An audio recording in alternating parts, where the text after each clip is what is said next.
11 laps of competition, 500 miles in the Transouth 500.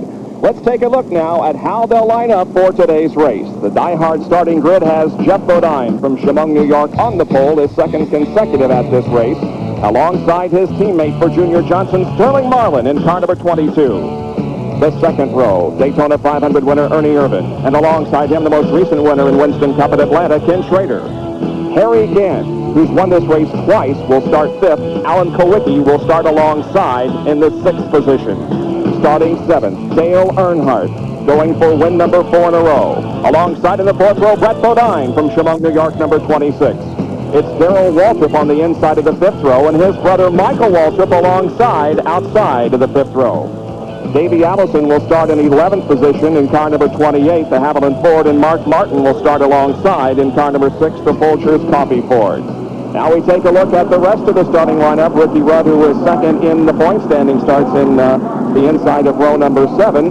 And there's some pretty good competitive drivers that will be starting in the middle part and the back of the field. As you see the field filing down the backstretch, the drivers beginning to warm up their tires and get set for the track too tough to tame. Talk about warming up the tires, Bob. Once they get under green flag conditions, they warm up in a hurry. Maybe I'll elaborate just a bit further on the tire wear. It's not that Goodyear doesn't have good tires here, but this track is so tough on tires that it wears them and heats them up. And when they heat up, they slow down a lot. That's why they want to get those tires off and get new ones on as quickly as possible. Let's take a look at the track they'll be racing on. It's 1.366 miles in length. The pole speed was 161.9, not quite a record. The pole time was 30.37 seconds. We'll go 367 laps. The field is separated by only 11.9 miles per hour. Now, you'll notice that there are 2 pit roads, one on the front stretch, one on the back stretch here at Darlington. And although it looks like a perfectly shaped oval, it is not. It is an egg-shaped oval. The banking difference in turns 1 and 2, the banking is at 25 degrees. And you go down to turns number 3 and 4, and the banking is at 23 degrees. So you really can't set up a car to be competitive all the way around the racetrack. You have to make some adjustments someplace. As we're looking at the in-car camera, this is turns 1 and 2. This is the small end of the egg. Going down to 3 and 4, that's the large end of the egg. We're in Dale Jarrett's car. One of the bumper cams on his. Mark Martin, as you can see, is just ahead of him in the Folgers Ford, and now we go inside that car. Mark will carry one of the in-car cameras for us this afternoon. And there is Lake Speed, who has taken over driving on the number 66 car as he carries the Phillips 66 in-car camera for us. Lake Speed in this car that's owned by Cale Yarborough. Now the field is up between turns number 3 and 4, getting set to come down. A huge crowd on hand, and we are absolutely delighted you're with us, and we're set for another season of Winston Cup racing here on ESPN.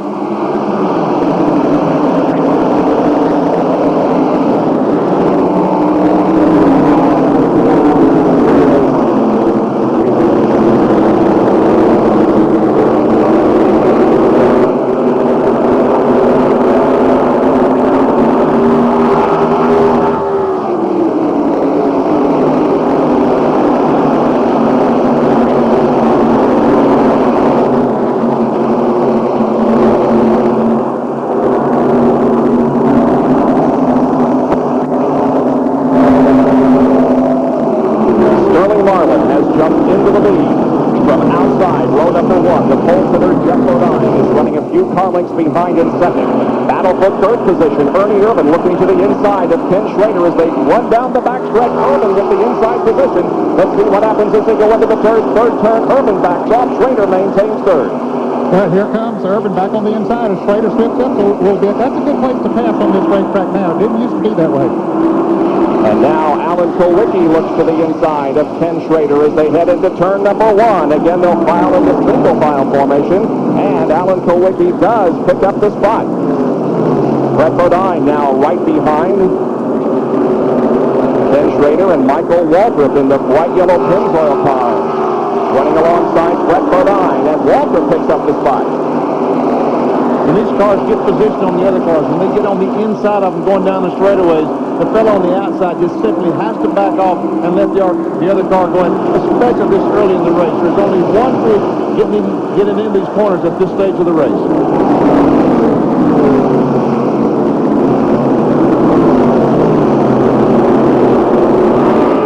Inside the Mark Martin car, the Channel Lock race cam with the pictures. That's Harry Gant just ahead.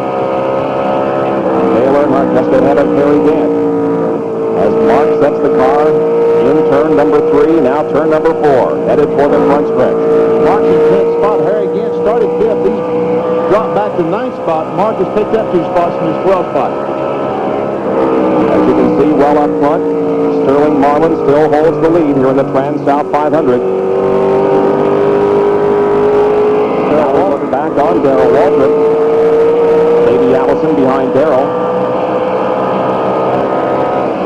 They move up to about 165 miles an hour before going into turn number 3. And there again, slipped going in the corner and all kinds of cars going by him. A little surprising. Harry Gant drives this racetrack as well as anyone, and everybody thought he was going to be one of the cars to beat. And he might be as time goes on. Maybe the car is not quite right for him at this point. Here's Ernie Irvin now. It's called Jeff Bodine. This is second and third. Jeff Bodine, car number 11, the Budweiser-sponsored machine, and Ernie Irvin in the Kodak Film Chevy running in third spot. Right behind them is Alan Kulwicki. Alan Kulwicki in the 7 car without major sponsorship, although he's still carrying Hooters on the car. He talked like that Hooters would be on the car for the next 2 or 3 races, Bob, if he did not find someone to come in for the rest of the year. That, of course, a chain of restaurants, especially in the southeastern portion of the United States. Look at the advantage that Sterling Marlin has on Bodine and Ernie Irvin and Alan Kulwicki.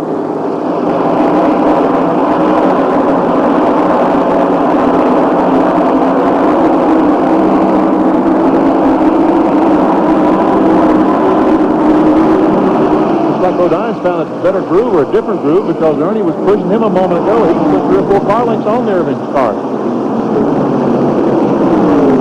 Let's go to Jerry Punch with a report on the car that's currently leading this race, driven by Sterling Marlin. It has been a tough morning for the Maxwell House crew. In fact, Sterling's car just barely got to the starting grid before gentleman's start was given a little bit ago. They came to the racetrack and found that the harmonic balancer had slipped on the crankshaft. They had to change the engine about an hour and a half ago. The new engine they put in, the sump pump wouldn't work. They had to struggle to get a new sump pump put on that engine and barely get the car to the starting line. And just a few minutes ago, when they rolled the car off, they were hoping maybe all their problems were gone. Nuh-uh. Sterling just radioed into Mike Beam and said, hey, we've only got 2 pounds of fuel pressure. They're hoping here in the Maxwell House pit that it's possibly a gauge malfunction. That's all it is, but what a day so far for Sterling Marlin. Marlin, of course, has never visited Victory Lane in Winston Cup competition. Hopes to do so this afternoon about 4 o'clock Eastern Time. Then it would be tough to run that long with only 2 pounds of fuel pressure, so it does sound like it might be a gauge problem. It better be a gauge because he's going to burn a piston pretty soon. There's no way they can push enough fuel into the car, the fuel that's required on 2 pounds of pressure. Sterling Marlin in the Maxwell House Coffee Ford is leading the Trans-South 500 here with 9 laps out of 367 complete. We're glad you could join us here from Darlington International Raceway in South Carolina. Our Speed World coverage is being brought to you by Ford and your Ford dealer. Have you driven a Ford lately? By Quaker State, the Big Q is one tough motor oil. And by Suzuki, your Suzuki dealer has the ride you've been waiting for and the financing to get it. Here are the top 10 after 10 laps at the Trans-South 500 from Darlington. We'll be back with more of our live coverage after this. Back again. The number 30 car of Michael Waltrip continues to perform well as he's putting some pressure on Alan Kulwicki. This is the battle for 4th position. Boy, when you said pressure, you sure were right. And Kulwicki moves over, lets Michael Waltrip go by. He was only inches from him. These cars are, now here comes Earnhardt on the inside taking a look. Earnhardt takes a spot. He moves up to 5th spot, bringing Alan Kulwicki back to 6th. And while all that's going on, Lake Speed having problems with the Cale Yarborough Motorsports car. He's going behind the wall, it looks like. Tough break for him here. Let's go to Pitts and John Kernan. While they're pushing the Tripartite Phillips 66 car backwards into the garage area, talked with one of the crewmen. They said that Blake had radioed in. He thought it was an engine problem. The water temperature had shot way up. When he brought it in, he did refire the engine briefly, but then they put the hood back down, and they were pushing it back into the garage. We'll update you further in a moment. Well, a tough break for Lake. This was a one-race deal with Cale Yarborough. He was hoping for much better things. Now, here is Mark Martin in car number 6 and Darrell Waltrip in car number 17. They head into turn 3. We're looking out the back of Mark Martin's car. Darrell Waltrip coming up on him. And there's Davey Allison right behind both of them. 10th, 11th, and 12th right here. As we go back into the pack to show you some of the action as Sterling Marlin continues to lead this race. And the bumper cam now looking back on Darrell Waltrip. He's taking a little bit higher line, and then Davey Allison behind him.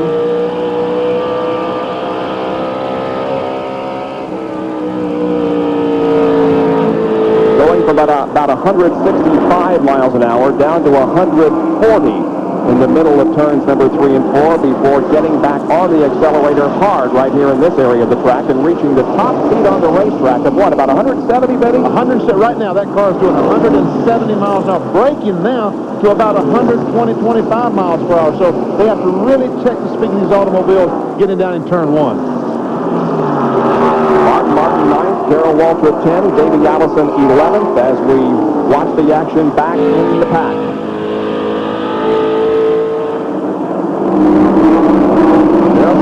Inside of Martin. Martin looks like he's a little bit quicker than Martin if he can just get by. But passing at Darlington is not the easiest thing in the world to do. You have to set a man up, work on him for several laps. And sometimes that doesn't work, but it is a tough chore to make a pass here at Darlington on a car that is running equal speed with him.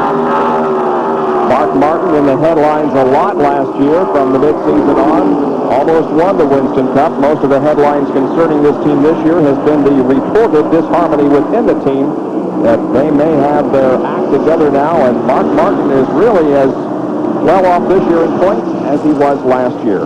Alan Kulwicki, the 25, and Ken Schrader, but up ahead of them, Michael Waltrip continues to march toward the front of the pack as he pulls alongside Ernie Irvin in the battle for third spot now.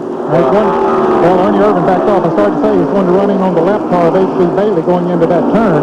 Right there he is, but Bailey gets down out of the way, and Ernie Irvin did back off, give him the running room he needed. Michael Waltrip looking very strong here. He had a good race at Atlanta a few weeks ago. Felt he had a good shot at winning that race, but he wound up in 5th place, so they come in here pumped up. Here comes Earnhardt, and look how high Dale Earnhardt is already up in turns 1 and 2, and this is early in the race.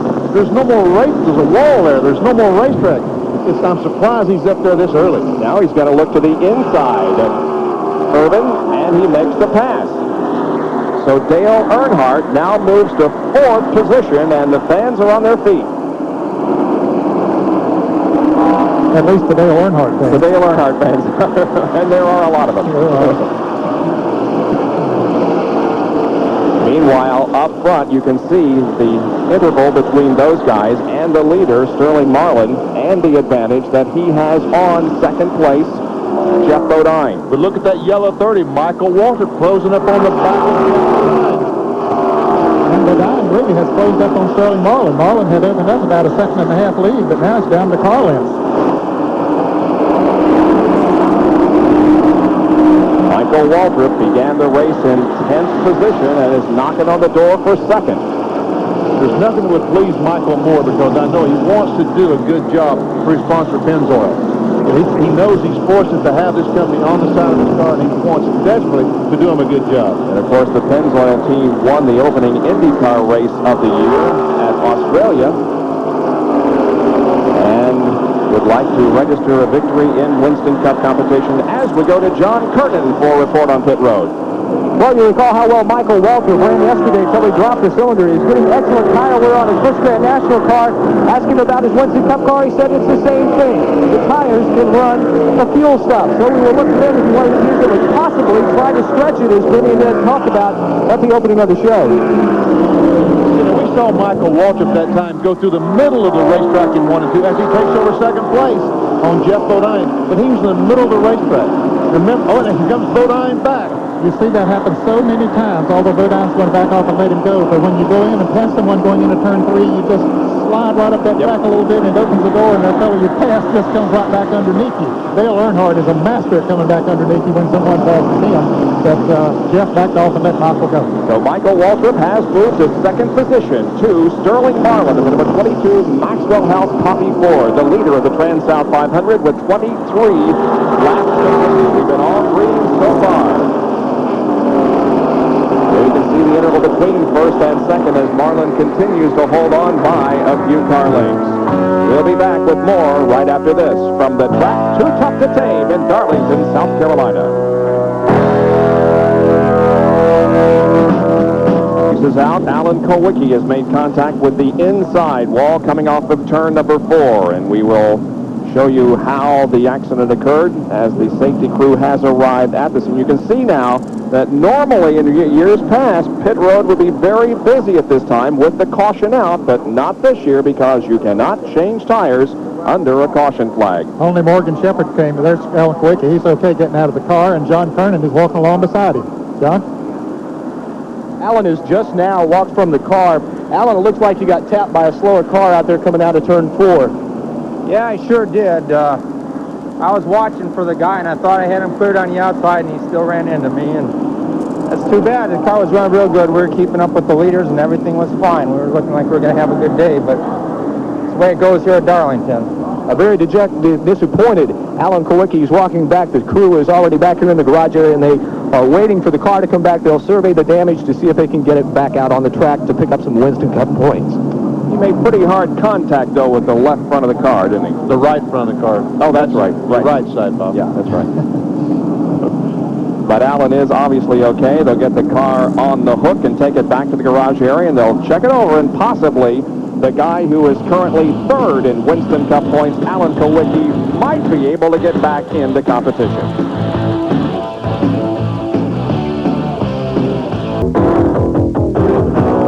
Winston Cup replays are brought to you by Autolite Spark Plugs, guaranteed for 2 years no matter how far you go.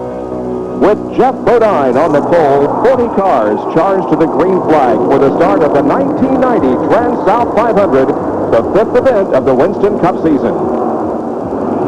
The track Too Tough to Tame lived up to its reputation. Kyle Petty spun after a bump with Dale Earnhardt, and before it was over, Ricky Rudd also became involved. Rusty Wallace suffered damage but continued. Ernie Irvin had a bad day in his second race with the Morgan McClure team. While trying to get a lap back, he spun with leader Ken Schrader. It created a track-blocking accident that forced 5 cars to the sidelines. Here comes Dale Earnhardt to take the lead from Morgan Shepherd. He's got it. It was Dale's second win of the 1990 season, boosting his points lead to 78 over Morgan Shepherd. Earnhardt going for 4 wins in a row here today. There he is under caution, and he is currently running in 4th position as the field gets the indication that there will be 1 more lap, and then we'll go back to green flag conditions. There is the second place car, Michael Waltrip. Let's go to his pit and Dr. Punch. Appropriately, Bob, they're all smiles here in the Pennzoil pits. And Bill Engel, your car from 10th to 2nd in about 25 laps. But there's a reason for that. The car looks so strong coming up the corner. What did you do this morning? This morning, Jerry, yesterday afternoon in the... Green comes out.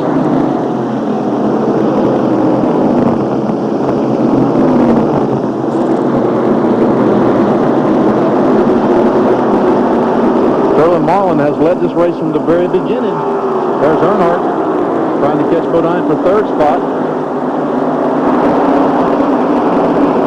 And Bill Mitchum just got into Harry Gant going into turn 3, and Gant come down and clipped Dale Jarrett. 2 cars in the wall. Now cars spin behind. 2 more cars are involved. Chad Little is going to be involved. Dale Jarrett took a hard shot. He went into the wall nearly head on. Dale's car at the bottom of the racetrack on the apron along with Harry Gant. Harry Gant's car is moving, and there's the 65 car of Dave Mater, Jasper engine car. But that Citgo Ford, it is crumpled up. Yeah, it really is. And he had a good run going there today. We see him throw the seat belt off in frustration. This is the driver that won yesterday's Busch Grand National race here at Darlington and had high hopes for today's Winston Cup event, but it's not to be.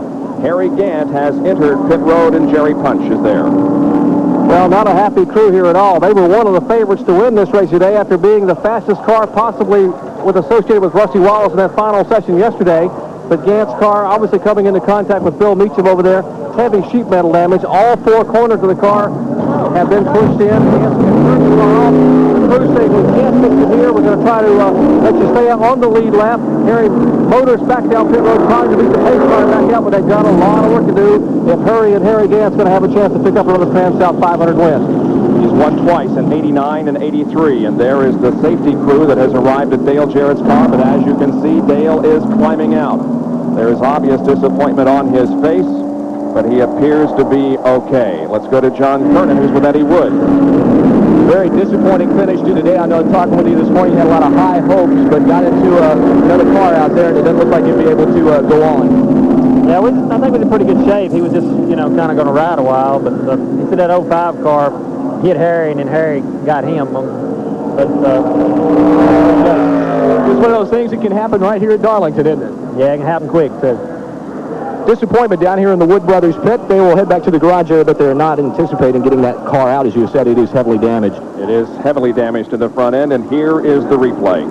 There we see Gant in front of Dale Jarrett, and he's going to catch the 05 car. There's Bill Meacham, goes in the corner. He and Gant touch because, you see, there just isn't room for Harry. Harry comes off the wall, hits the right rear of Dale, and up into the wall head on. There we see Kyle Petty going by, Rick Mass, Bill Elliott, Rick Wilson, several cars getting by. Who is that, David? No, that was Rusty Wallace up on the outside. Richard Petty gets by. And then we see the Chad Little car has been crashed. And from another angle, look at the impact that Dale Jarrett takes into the wall. A car coming off the ground, getting airborne. Impact was so tremendous. And now the in-car replay from Dale Jarrett's machine. Let's listen.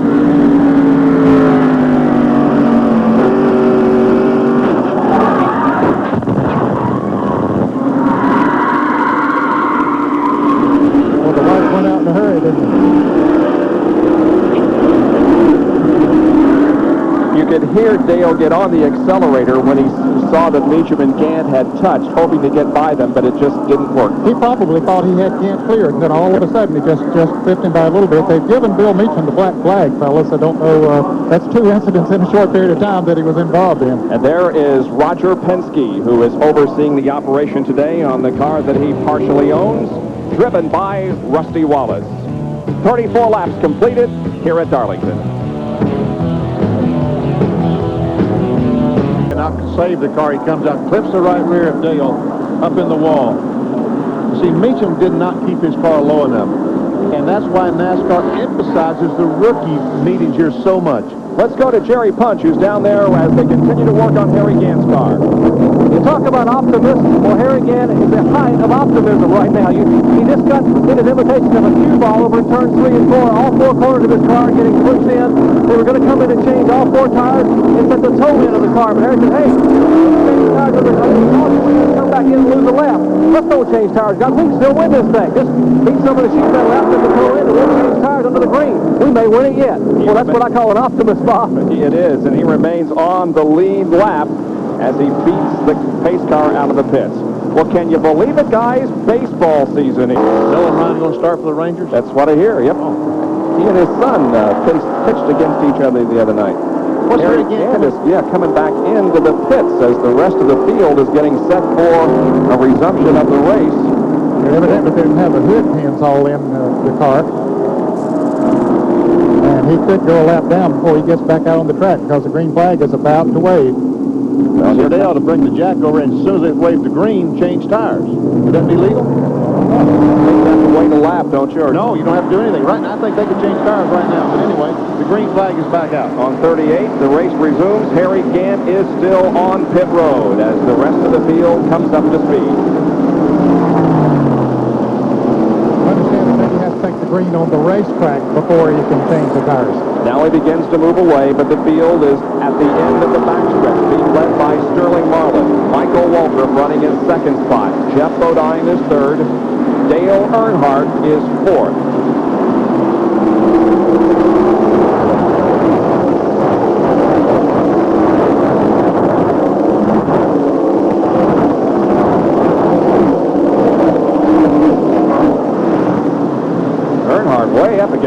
he is up there, I tell you. And again, it's early in the race. There's not any more green racetrack after this, so he's using it all right now. Putting pressure on Jeff Bodine for third spot. Earnhardt looks to the low side of the racetrack. Bodine protects the position and holds on. That's Ernie Irvin running behind Dale Earnhardt in fifth position. Then comes Ken Schrader. Good tight three-car battle here for third, fourth, and fifth. Now Ernie Irvin going up there with Earnhardt. Earnhardt's looking on the inside of Bodine. No, he falls back. Brett Bodine and Mark Martin are running together on the racetrack in 8th and 9th position. Well, Earnhardt thought he was going to make a move, but he didn't. Meanwhile, Ernie Irvin looks like he may be thinking about making a move on Dale.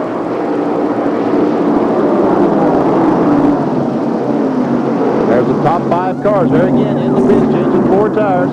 Right side up, left side lug nuts coming off.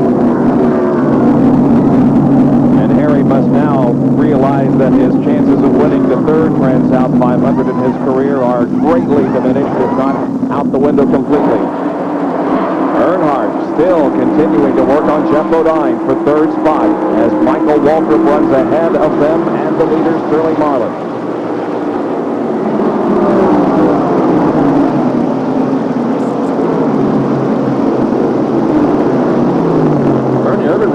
Very, very low line through 3 and 4. You would think that would help him as the day wears on. Yeah, he kept her down there that time. A little bit ago, he went up there with Earnhardt. Maybe didn't like the feel of the car up there and decided to keep her lower. And if you got a car that you can keep low, that's a good sign. From the Channel-Lock race cam inside Mark Martin's car, we see his battle with Brett Bodine up front, and behind him is Davey Allison. Martin is 9th right now, looking inside in the 4th turn. Second corner, I mean. Down the back straightaway. And here comes Davey Allison on the inside of Martin. Takes that position away easily. And now he goes up the racetrack. Here comes Rudd on the inside. Ricky Rudd in the number 5 car, and Kyle Petty also catching up. Rick Mast is there in car number 1.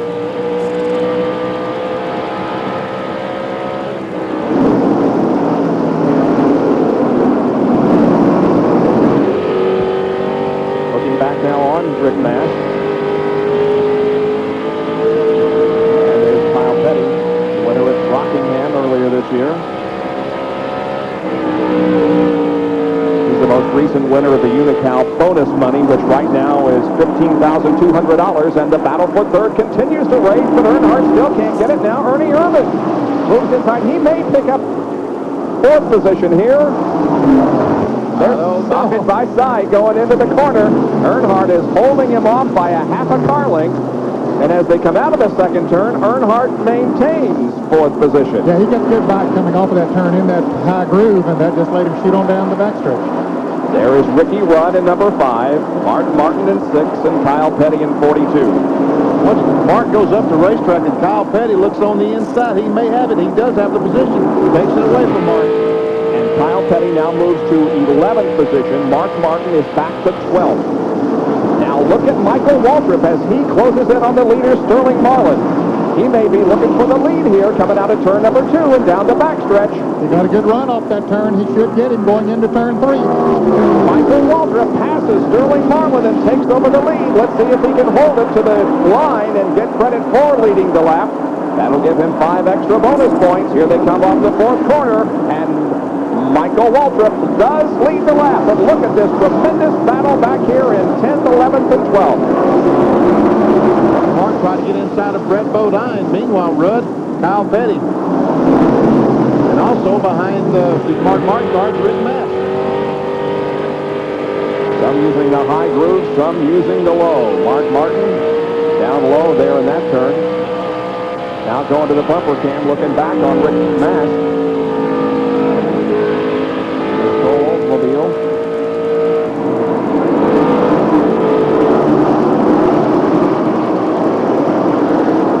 Ricky Rudd second in Winston Cup points at this point in the season, 24 behind the leader Earnhardt.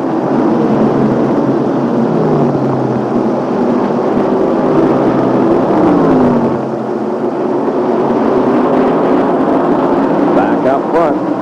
It is still Michael Waltrip who has become the second leader of the race, dropping Sterling Marlin back to second spot. Still running in third and fourth, Jeff Bodine and Dale Earnhardt. Then comes Ernie Irvin rounding out the top 5. And we'll show you the top 15 now as we take another break. We're live at Darlington, South Carolina, 48 laps out of 367 in the Transouth 500. We'll be right back.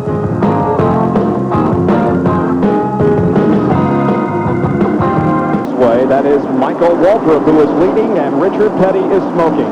The STP Pontiac appears to be in trouble as Richard slows going out of turn number 2 down the backstretch. As soon as traffic clears, he's going to move to the inside of the racetrack. Richard's day is done. Still, there's no caution flag. The leaders are going through 1 and 2 where Richard had a problem, and nobody slipped so far, so I guess there's no oil down. Earnhardt was on the outside of Jeff Bodine down in turn 1 and 2. Now he's looking on the inside of Bodine. So Dale Earnhardt trying again to take third place away, but Jeff Bodine holds him off. Talked to members of the Bodine crew today and wondered why they weren't particularly fast in yesterday's practice session. It's because they were using old tires in that practice session, and I kind of thought, boy, that seems to be a dumb idea, but maybe it wasn't. It doesn't appear to be a dumb idea because he's still third and in running competitively with the leader, Michael Waltrip. Here's Michael Waltrip and his progression to the front. At the end of 20 laps, he was third. At the end of 40 laps, he had moved to second. And on the 53rd lap, he is the leader of the race. And pulling away.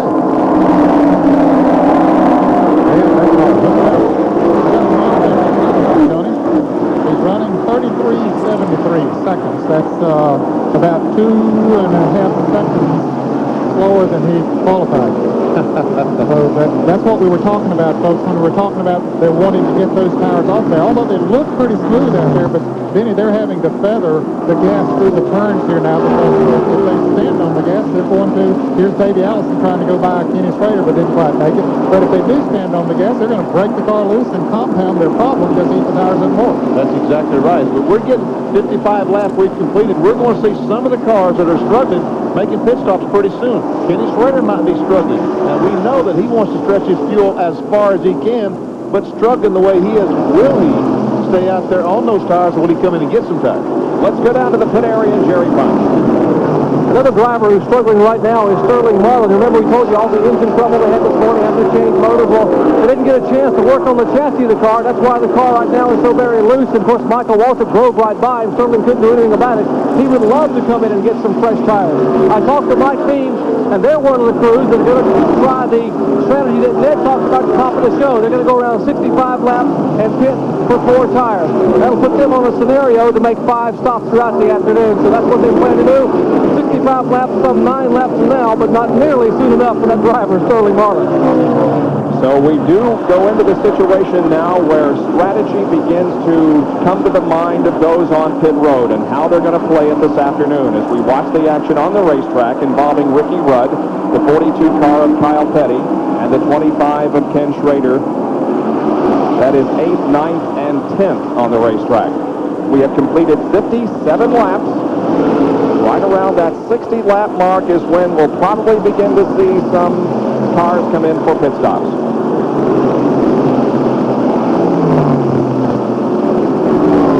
Michael Waltrip continues to set the pace here, lapping some of the slower cars and having it all his way at this point, looking for his first Winston Cup win here this afternoon at the Transouth 500.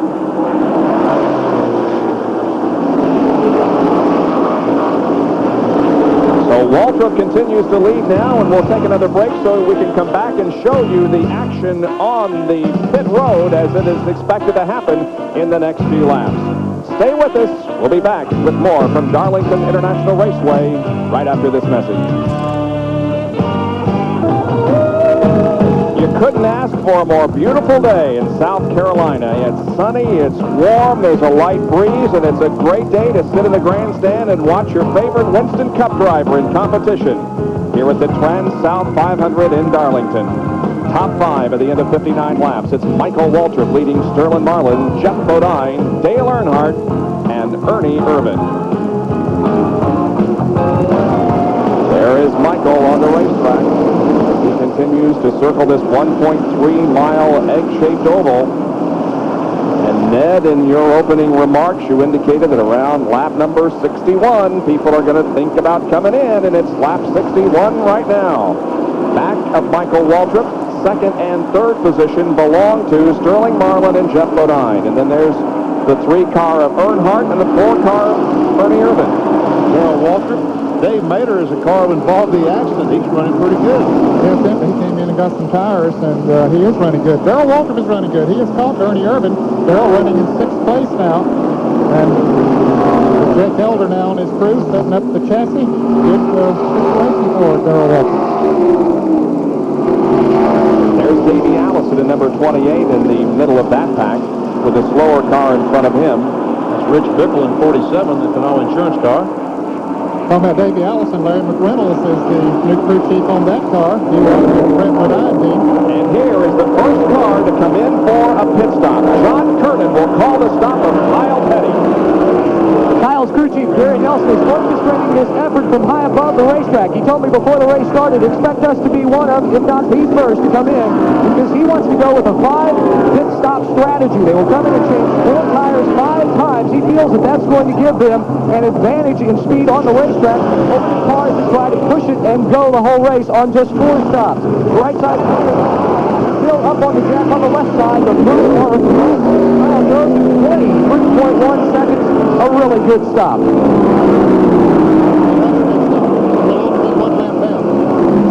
There is Junior Johnson conferring with Mike Beam as they wonder when they should bring in Sterling Marlin. Exactly. They said, what do we do now?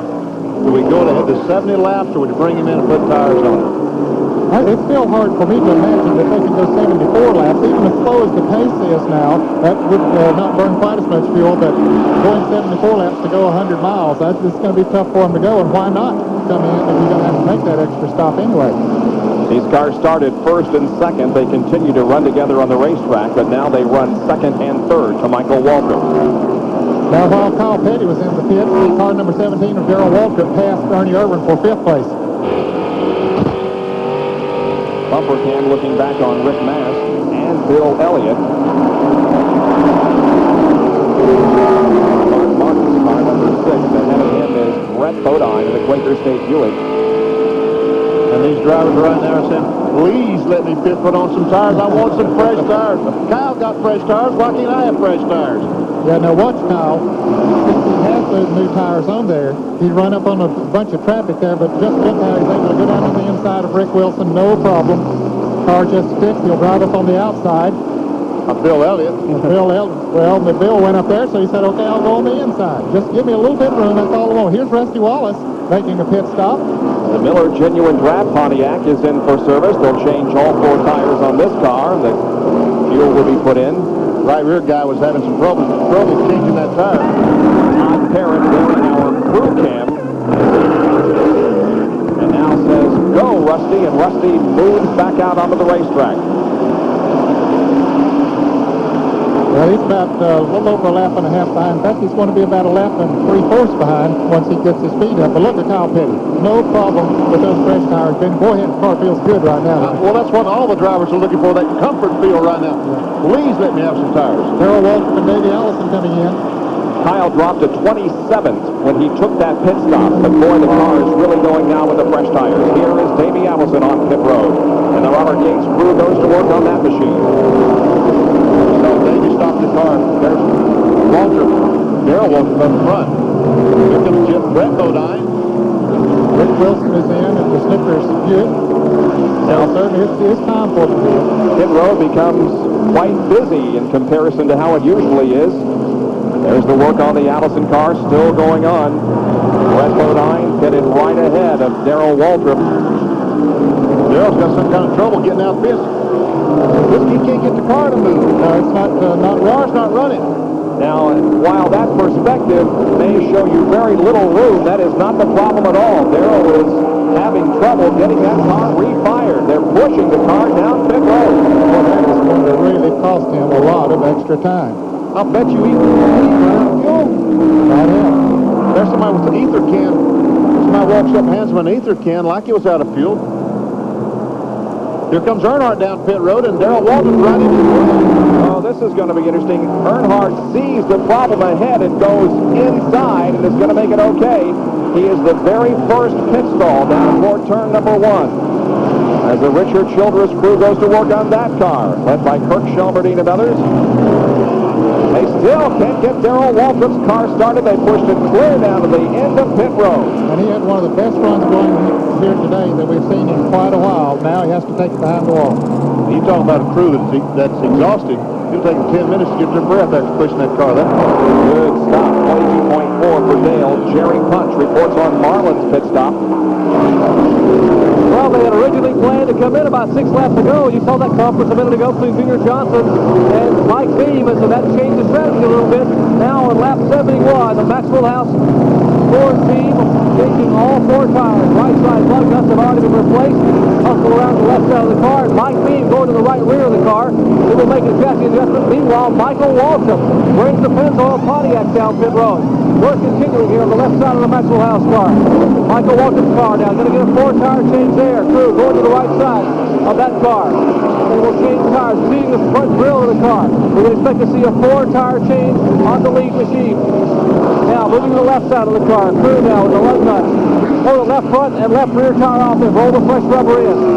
Split screen now. Jeff Bodine on the bottom of the screen. Michael Waltrip on the top. Left side now on the Bodine car. Michael Waltrip's car is getting down. Complete the Budweiser Ford crew now working to put left side tires on Jeff Bodine. His car down and away. And great pit work here, gentlemen. 4 tires, all green flag action at Darlington. Bodine back out on the racetrack after his first pit stop of the race, coming on lap number 72. Bill Elliott going out after making a pit stop. Mark Martin and Rick Mast coming in. And the car that just went by Jeff Bodine, the number 5 car of Ricky Rudd, is shown as the leader of the race because he has not made a pit stop. But there goes Kyle Petty by Jeff Bodine. Now watch out, Jeff Bodine is going to dispense off Kyle Petty as we see the leader, Ricky Rudd, start into pit road. But watch this. I thought he was going right by him, but he didn't. Here's Kenny Schrader. Now he's the leader of this race because he hasn't pitted yet. And let's go to John Kernan for an update. Ricky Rudd is brought behind Chevrolet, and it will be a 4-tire change. They beat up the rear spoiler just a little bit. Want to get a little more downforce on that rear end. Right side's wrong. The Jackman swings it around. They'll come around to the left side. The second can of fuel is going in. His teammate, Ken Schrader, is still out on the racetrack. He is going to stay out there, we're told, until lap 80. Can you believe it? Ricky Rudd serviced and is away.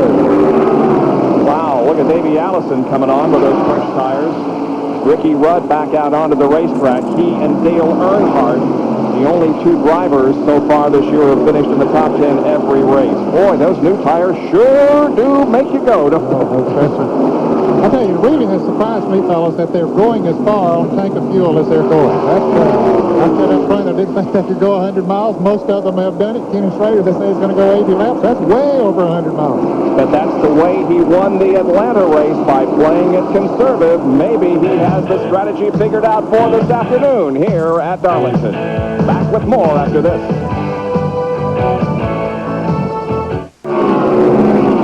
Welcome back to Darlington. Kenny Schrader is on pit road on lap 79. We had told you he was going to wait until lap 80, but they radioed him a lap ago and said pit right now. So the crew will go to work on the right side. It will be a 4-tire change. It will be 1 round of fight out of the right rear. They swing around to the left side. The lug nuts are already off, tires off. The tires going on. The second can of fuel is in.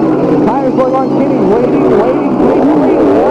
Down and away. 79 laps before they came in. That's amazing, gentlemen. Now a 25-second pit stop for Ken Schrader, but he did stretch it further than anyone else. Now picking up the picking up the lead was Morgan Shepherd, but he has come in. Now remember, he pitted earlier for fuel, so this is his first tire change. So they figured they needed to get that car in and get some new tires on it, even though the fuel was probably still okay for another 10 laps. More of the team. Making a chassis adjustment on it on the left rear, taking a little wedge out of it, taking a little weight off of there. Good pit stop, 23.7 for Doug Moore and the crew. Morgan Shepherd gets the car back up to speed as he goes down pit road. And now on the racetrack, we have basically the same players that we saw earlier fighting it out once again. That's Jeff Bodine, Dale Earnhardt, Sterling Marlin, and Ernie Irvin. The leader of the race is Michael Waltrip. And Jeff Bodine passed Dale Earnhardt coming off the second corner right there the last lap. And look, in one lap, he's pulled away from 3 or 4 cars. And here comes Sterling Marlin. So Earnhardt, it looks like he's got a little bit of a problem because here comes Ernie Irvin. Going to take that spot away from him. Wow, Earnhardt dropping from 3rd back to 5th here, and actually 2nd back to 5th in just a little over a lap. So Dale Earnhardt is back to 5th position now. Dale Earnhardt has 49 career wins. As I ask you guys your first trivia question of the day, a win today would make him 50 and tie him 7th on the all-time Winston Cup win list. Who would he be tied with besides Junior Johnson? Hey, I know. Who? Ned Jarrett. You're right. 50 wins would tie him with Ned Jarrett for 7th on the all-time win list. Let's go to the pit area. And John Kernan, who's with Richard Broom, will talk more about this pit strategy from Schrader. Richard, you went 79 laps before you came in. How much did he give up on the tires to run that long? Well, John, I'm not sure. We're trying to figure that out right now. I think we can run probably 77 laps. We had a lot of cautions. I don't think we give up anything. So this is your strategy. Go 4 pit stops and hope it works out. Well, what I'm trying to do is just trying to stretch it as far as I can. Maybe I can come up with one last pit stop. Well, it worked for them in Atlanta. Maybe it will work here at Darlington. Let's go down pit road to Jerry Punch, who is with Darrell Waltrip's crew chief, Jeff Hammond. Well, they had a great run going, John, as we saw earlier, but the car wouldn't fire, leaving the pit. And you had the car behind the wall for 11 laps. What'd you have to fix, Jeff? Well, what happened, Jerry, was we coming on a pit stop. Darrell was complaining about the motor running out of fuel. And what I think happened, without taking the carburetor to find out for sure, I believe he stuck a needle in the seat.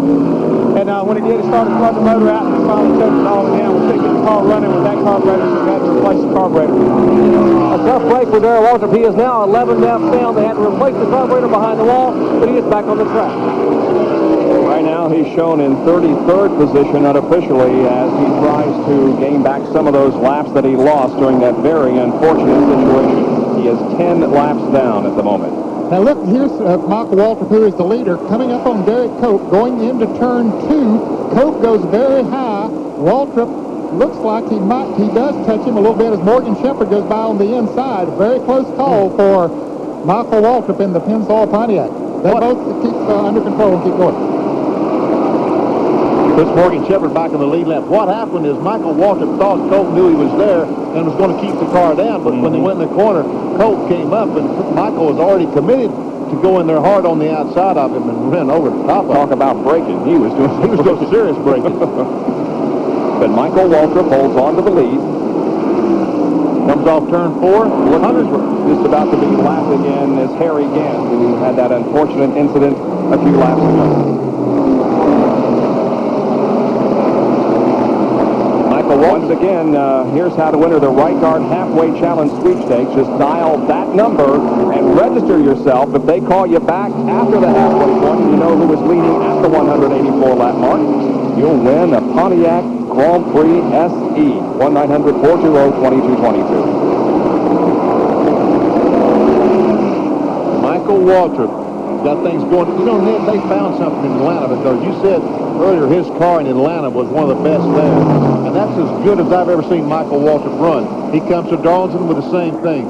They found something that helps their car. Yes, they have. Because Barry Engel and the crew have worked awfully hard. They got a good engine program, so they're coming together. Kenny Wilson, the engine man on that Pennzoil car. That's Joe Rutley that just went by in the 75 car, the Denverville Oldsmobile. Michael's best finish of the year at Atlanta, where he came up with a 5th place finish. Right now, the leader of the Trans-South 500. Hope you're enjoying our coverage. We are 89 laps into the 367-lap race.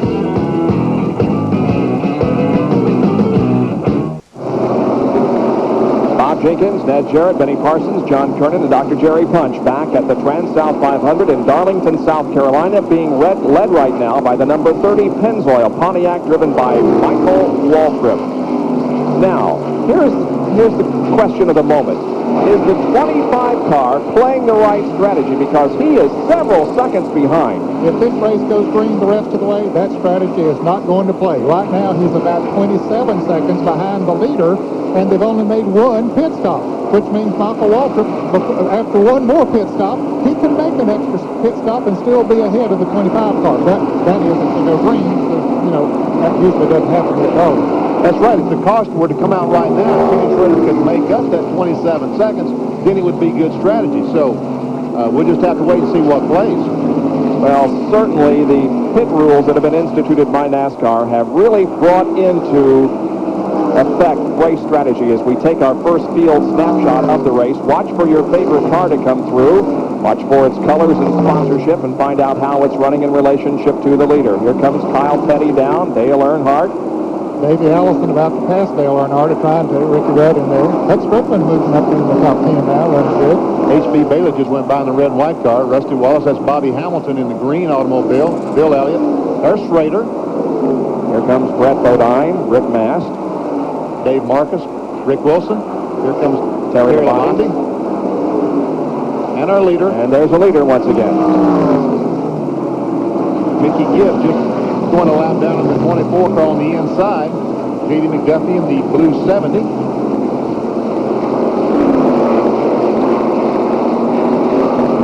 Earnhardt, meanwhile, seems to be struggling a little bit. That car is not running as well as it did earlier in the race. You can see that Davey Allison is right there on his rear spoiler, along with Darrell Waltrip and Ricky Rudd. And here comes Allison to possibly pass. Is he? Nope, he isn't going to make it, but nevertheless, Jerry, is there a problem with the 3 car? Well, Bob, let's find out. They're not real happy here in the Goodrich pits. Let's talk to Colin and Richard Childerton. Richard, your driver is struggling a little bit. What's the problem? Well, we don't know if we got a tire going down. We might have cut a tire or something. It was a slow leak, but he said it's been real loose ever since our last stop. So apparently we just have to ride it out. Well, we can't come in and get tires. You know, we could, but we'd lose more. We're just going to see what happens here for a few more laps. Dale Earnhardt's got an awfully loose race car. It's a tough place to drive with a loose car, guys. Richard Childress has 6 wins here as a car owner, and as a driver in 1973, Richard Childress finished 4th in this Transouth 500. Ooh, good, tight racing coming off of turn 4. Davey Allison looking inside once again at the line. Let's see if he can pick up the spot from Dale Earnhardt, and yes, he does. He moves up the racetrack, blocks Dale Earnhardt. Here comes Darrell Waltrip. Now, remember, he's changed carburetor, so he's got fresher tires on these other fellows. That was 6th place that Davey Allison just moved into. Dropped Earnhardt back to 7th. Now Ricky Rudd goes around Earnhardt. So that's another position. Earnhardt is back to 8th spot as Rudd. And here comes a 12 car on the outside of Dale Earnhardt. Whoa! There's a good battle. This is for 2nd spot as Ernie Irvin tries to take it away from Jeff Bodine. They run side by side through turn number 2. Down the backstretch, it's the Ford of Jeff Bodine on the outside and the Chevy of Ernie Irvin on the inside, and Ernie takes the position away from Jeff. He moves to 2nd, and look at this, Sterling Marlin now going high side. Jeff Bodine slowing down. Something's wrong with Jeff, but he's coming in the pits. Yeah, this would be an unscheduled stop. Well, he decided at the last moment to pit and really had to get on the brakes in order to make pit entrance. Jerry Punch is right there in the Jeff Bodine pit. He's coming rather slowly down pit road, Jerry. It was a big surprise that Junior Johnson and Tim Brewer, who was sitting here on a 2nd tire, they both jumped up and jumped over the wall, and apparently he felt they must have a tire going down. They're going to change all 4 tires here for a costly break for Jeff Bodine. They had finished the right side tires. Now Pete Rice slings the jack beneath the left side of the car. Tim Brewer pulls the left front tire off, looks to his left. Junior Johnson rolls that fresh figure eagle up there. They stop the run that's on. Bodine is away in 20.4 seconds, gentlemen. That's 4 tires in less than 21 seconds. When you consider they were not even ready for it. Yeah, that was great. And 20.4 seconds seems like such a short time, but boy, it sure mounts up, doesn't it, on the racetrack. Well, but he did lose some time because he had to turn so sharp to get into the pits that it did cost him some time, no doubt about it. So Jeff Bodine, the pole sitter of the race, makes an unscheduled pit stop and loses many positions because of it. Now watch him go blowing by that 3 car with these new tires. Again, it's fresh On tires. the apron of the racetrack, he just drove down on the apron. Well, new tires certainly makes a difference. No doubt about it. He's about a half a lap behind the leader, so that's the car that he needs to pass to get one of the laps back that he is behind. I assume that he probably is 2 laps down. We'll check the scoring here in a moment to see exactly where he is on the racetrack. NASCAR, by the way, using for this race a computer-assisted scoring program that is working very well. And Bob, with that quick pit work, he is only 1 lap down, but he's about a lap and a half behind the leader. You see on the screen now, Michael Waltrip. Michael Waltrip continues to lead here at Darlington, South Carolina. We've completed over 100 laps, and we'll be back with more after this.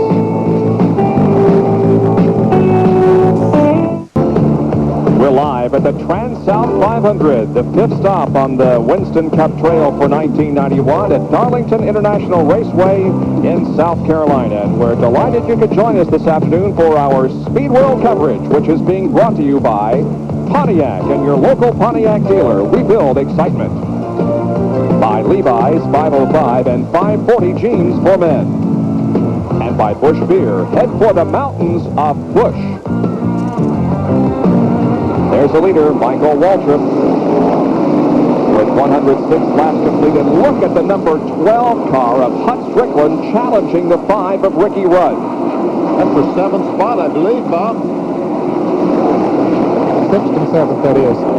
Hut Strickland giving that number 12 Rebestos car a good ride for Bobby Allison.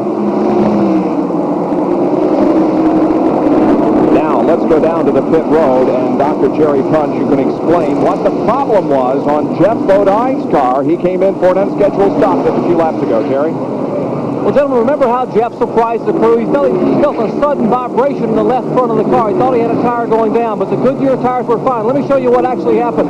The lug nuts began to work loose, and the tire began to move around on the studs, and this tire began to gall away part of the metal of the wheel, I should say, as the lug nut was loose and the wheel began to move. Another half a lap, and this wheel would have sheared off, and that car would have been in the wall. So that's what happens when the lug nuts get worked loose on a car. It begins to vibrate. Unfortunately, he was in turn 3. He said, I'm coming in. I got a vibration. They changed the tires, and he certainly dodged the bullet. That's what happens when these fellows do 19-second pit stops. Sometimes the lug nuts are not exactly tight. Here's a field summary now as we continue to show the action on the racetrack. We'll show you where everybody is running here with more than 100 laps completed in this 367-lap, 500-mile race. There is Jeff Bodine. Strickland is playing 5 road now. Jeff Bodine seems to be working well since he got that problem corrected. There's the leader, Michael Waltrip, as he comes up on the 26 car of Brett Bodine, trying to put him a lap down. Brett right now is in 15th position, and there are 15 cars on the lead lap. So if Michael can pass Brett, we'll only have 14 cars on the lead lap. By the way, Kowicki there in 35th position involved in that crash. He's back out there on the racetrack. Trying to get all those Winston Cup points that he can. He is third going into this race today in the Winston Cup points. Waltrip now looking inside of Brett Bodine in the Quaker State Fuel. Kenny Bernstein owns the car. He's here this weekend, has the weekend off of drag racing. They'll be back in action next weekend. Here is the 12 car of Hut Strickland to the inside of Davey Allison, and Hut goes into 5th spot. Yeah, that car is really working well. I watched him some yesterday in practice, Bob, and he was quick. He was very smooth on the racetrack. And I forgot to mention at the top of the show that he might be one of the cars to watch here, but he really is proving that the car is good. Well, he ran so well at Daytona, did finish 29th after being involved in the accident. His best finish of the year, 13th. That was at the most recent race in Atlanta. We're talking about Hut Strickland from Calera, Alabama. Now he's closing on Kyle Petty for 5th position. Now remember, Kyle Petty was one of the first cars that fitted, so his tires are getting more worn than his competition than Hut Strickland's and some of these other cars. Davey Allison, they'll pass Kyle Petty with ease. We're going to have to wait till the end of the race. Stop more often, get better tires, or stay on the racetrack. Road rule sure has changed the strategy, no doubt about it. Look at that, just drive on around. Kyle up on the outside. Kyle gives him plenty of running room, and he knows he has a faster car right now. So he lets him go. That puts Hut Strickland in 4th position. Of course, Ernie Irvin still running second, and in third is Sterling Marlin. And the car number 4 of Ernie Irvin is gaining on Michael Walter. And Hutch Strickland, as we see him on the left of the screen there, is about 13 seconds behind the leader. He is running in the 4th position, about 13 seconds behind. You're looking at 4th, 5th, Kyle Petty, 6th, Davey Allison, 7th, Ricky Rudd. This is one of our new innovations in Winston Cup coverage this year. Once in a while, we'll go back in the pack, and we'll identify for you the cars that you are watching. Continue to try to improve our coverage of Winston Cup racing. This is our first race of the year, the first 4 races of the 91 season, covered by different networks, and we would certainly like to welcome TNN to the family of networks that cover Winston Cup racing. Our next outing will be next weekend as we go to the short track that thinks it's a super speedway, Bristol. Boy, Bristol, what an exciting place that is. Here is Ricky Rudd trying to get around and does go around Kyle Petty. Now, Bob, I want you to see this replay that we've got queued up. I was watching it a moment ago. Rick Mass goes in the corner and gets the car completely sideways, goes up, touches the wall. Now, this is our leader, the 30 car, Michael Walter, is running in the back of this one car. I thought it was going to be a heck of a collision. And Michael was saying, oh, no. Not again, because he almost got into it, a little bit earlier there with Derek Cope. But you got to have a lot of luck to win a race, and so far Michael has had a couple instances of good luck so far on this event, so it could be his afternoon. Sterling Marlin, 3rd place car on pit road. Jerry? Not a good day for the Junior Johnson cars. Apparently, a rear tire going down on the Sterling Marlin car. I think it's a right rear tire going. In fact, it's a left rear tire. The left rear tire is literally coming apart because it is flat.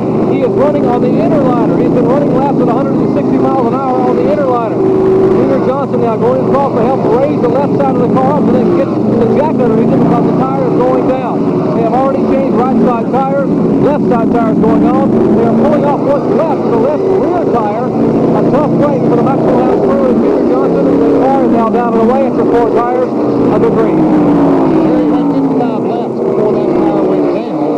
So that's going to put him a little bit out of sequence, but not nearly as bad as Jeff Bodine. He stopped 45 laps ago, Sterling Marlin did. Oh, was it 45? I had it 55, so maybe I missed him. Oh, 45. I beg your pardon. My calculator. Ned, don't ever let Bob Jenkins be right again on this map. No chance of that.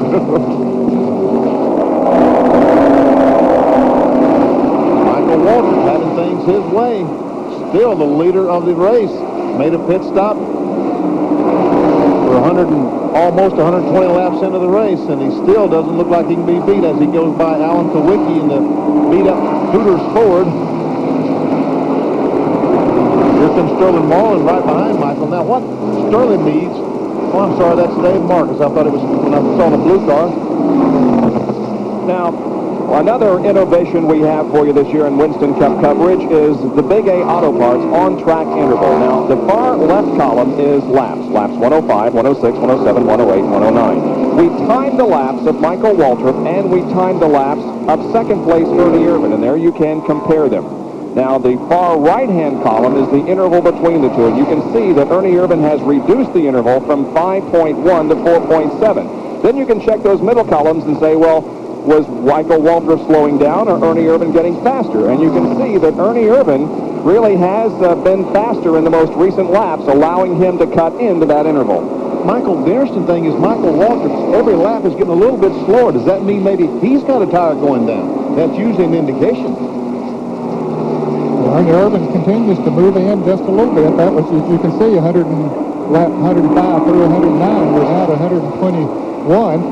And now, my stopwatch says he's 4 1/10 seconds behind, so he's picking up a little more. He sure is. He is really closing in and going to make a race out of it, possibly in the next few laps. Ernie Irvin from Modesto, California, the Daytona 500 winner.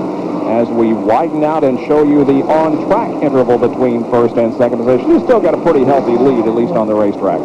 Yeah, 4 seconds on this racetrack is pretty good distance. Michael Waltrip from Owensboro, Kentucky, in the Pennzoil Pontiac is leading the Transouth 500 here at Darlington. Racing at an average speed of 130.956 miles an hour, Michael Waltrip leads the Transouth 500 Winston Cup race here at Darlington International Raceway in South Carolina. Running in second is Ernie Irvin. Third is Hut Strickland. Fourth, Davey Allison. Fifth, Ricky Rudd. Now, Morgan Shepherd currently shown in 12th position, and he is on the lead lap. Now, remember a few laps ago in this incident? I remember it well because I thought Michael Waltrip and Derek Cope was going to crash. Michael has to jump out of the gas, hits the brakes hard, hits Derek Cope, dives down to the inside, but there goes the 15 by Michael Waltrip to get back in the lead lap. And he has kept the distance. He moved out a couple of seconds in front of Michael Waltrip and has just stayed out there. So he is the last car on the lead lap. 12 cars currently being shown on the lead lap. So that could play very significantly for Morgan Shepherd as time goes by, especially if they should get a caution. And there is the interval between the 15 car and the 30 car.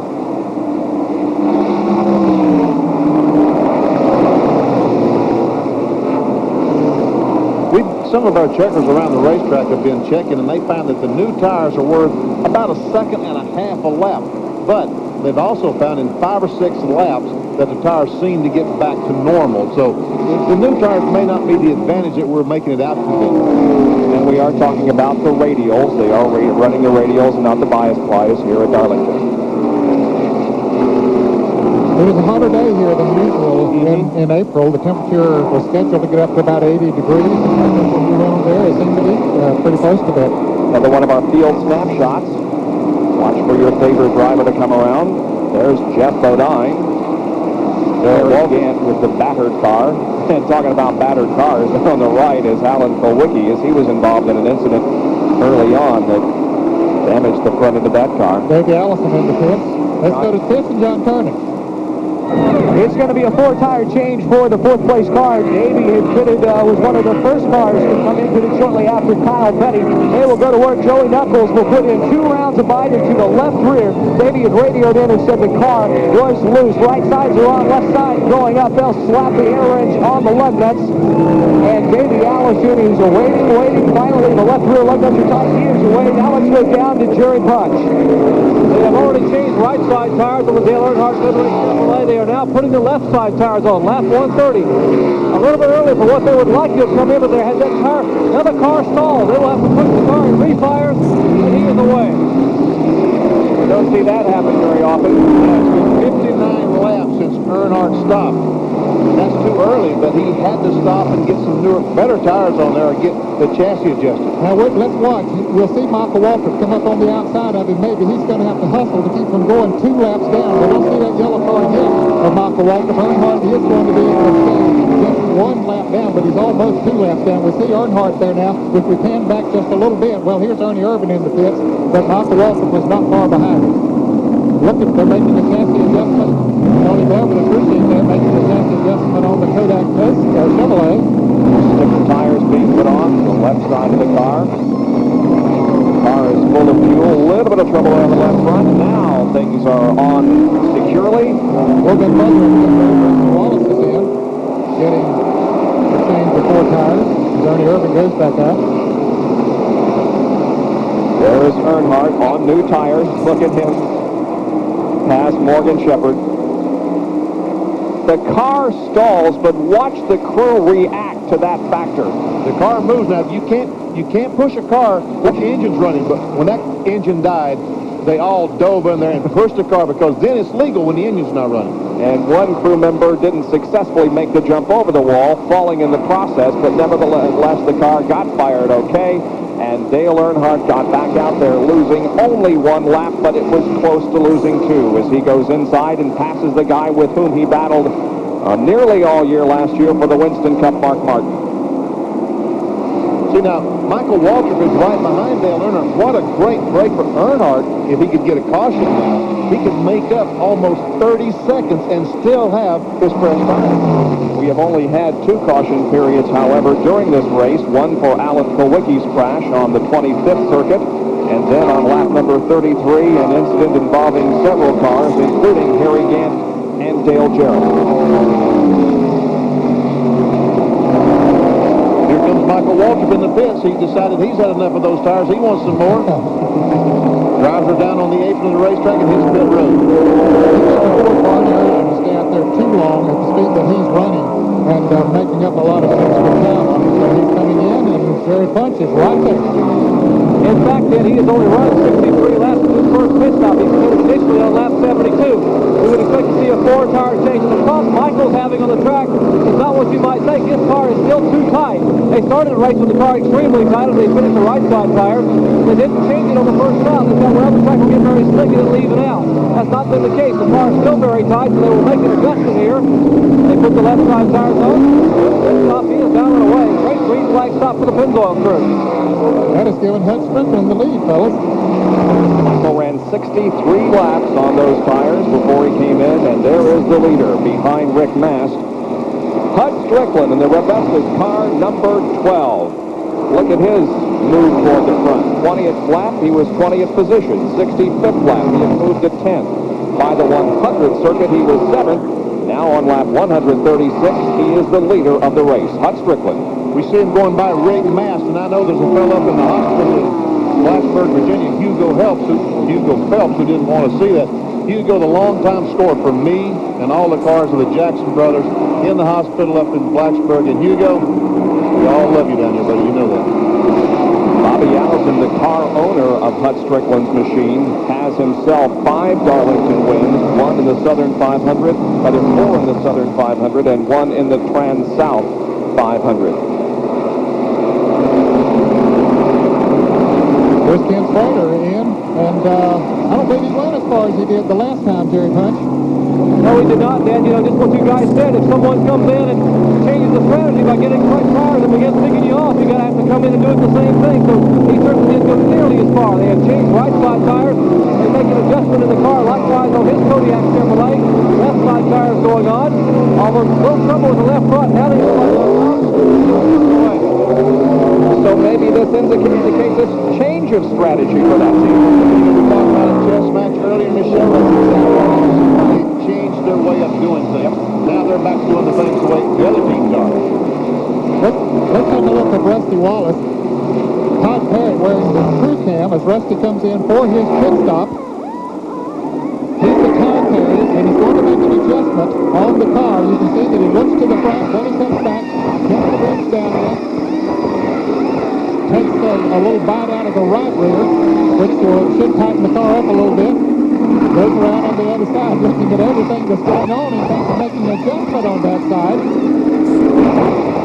Good pit stop for Rusty Wallace, but Todd Perry was a busy fellow. He was a busy job, and when there's only 7 people across the wall, you have to do more than one job. You carry the tires around, then you make the chassis adjustment. Here's Kyle Petty passing the leader, getting back in the lead lap. And so too it appears Davey Allison. Once again, what a tremendous advantage it would be if Kyle could now get a caution flag and have those fresh tires and be back in the lead lap, back at the tail end of the lap. But for the moment, Hut Strickland leads the Transouth 500 with Ricky Rudd running second. Third position, Morgan Shepherd. Fourth, unofficially, would be Mark Martin, and fifth would be Michael Waltrip. Now we have Morgan Shepherd into the pit, so he relinquishes his third position. We understand that Hut Strickland, the leader of the race, is going to be in 6 more laps. So while we wait for that, we'll take another break. From Darlington, South Carolina, and the Transouth 500. We'll be right back.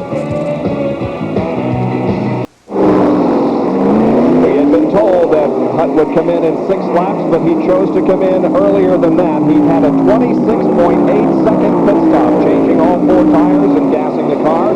He moves back out onto the racetrack. Hut Strickland gives up the lead to the number 5 car of Ricky Rudd, now being shown in first place. So Hut Strickland making his second pit stop, and there is the leader, Ricky Rudd, on the right of your screen, and that's the 8 car of Rick Wilson on the left. Looks like every car has stopped sooner this time than they did the first time. Ned, you think they could be getting in position to win the Gillette Money the Halfway? Could be. That's $10,000. Yes, sir. That's A lot of money, so yeah, they might plan their strategy accordingly. We continue to be amazed by the effort that the pit crew made. Look at the move by the jack barrier. He stumbled. He just about fell, but he did keep his balance and got back over because he knew he was the guy with the jack. He had to get over there. Oh, Ken Schrader bumping the wall. Oh, and Earnhardt just misses, and so does Rusty Wallace. Oh, my goodness. Great driving by some race car drivers. That is unbelievable. Boy, he put a Darlington stripe on her, though, didn't he? He really did, and that's going to hurt him. He has some smoke coming from the right rear. I think the right rear quarter panel is knocking in against the tire.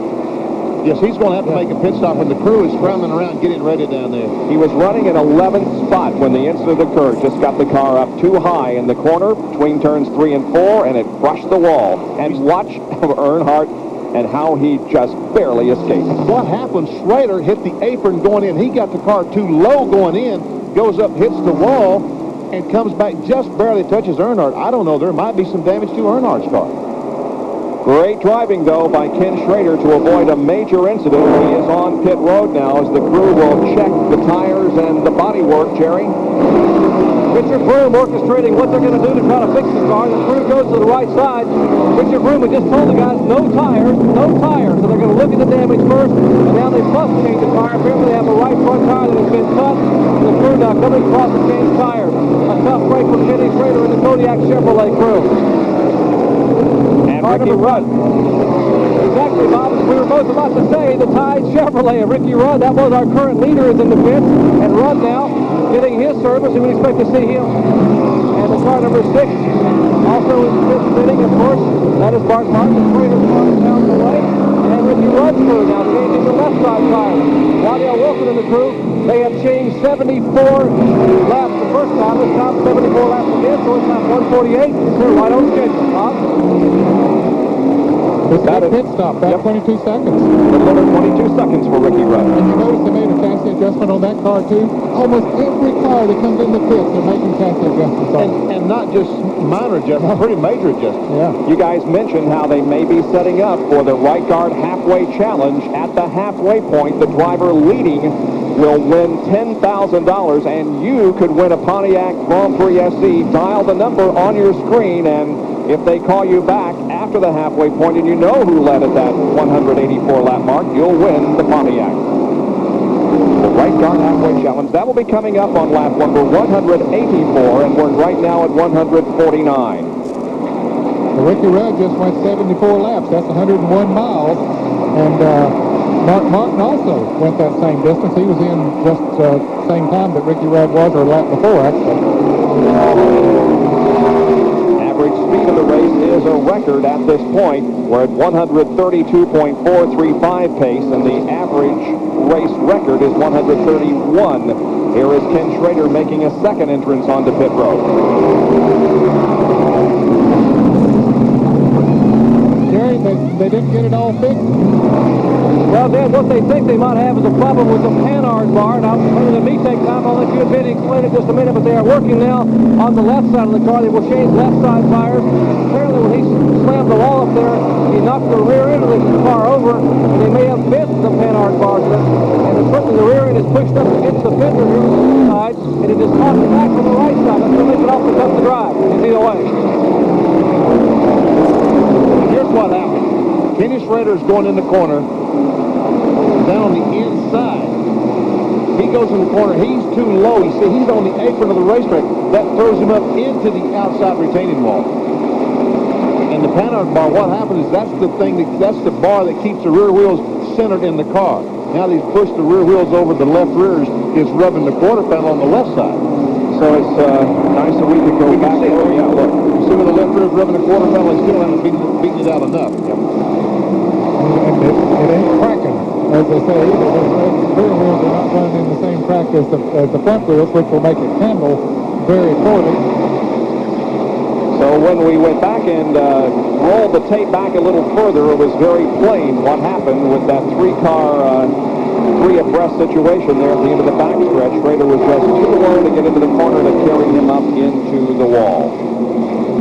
The leader continues to be Michael Waltrip, and now everybody has completed his second pit stop, and so that still puts Michael Waltrip into the lead. We'll show you the top 15 at the end of 155 laps. We are live at Darlington, South Carolina. Back in a moment.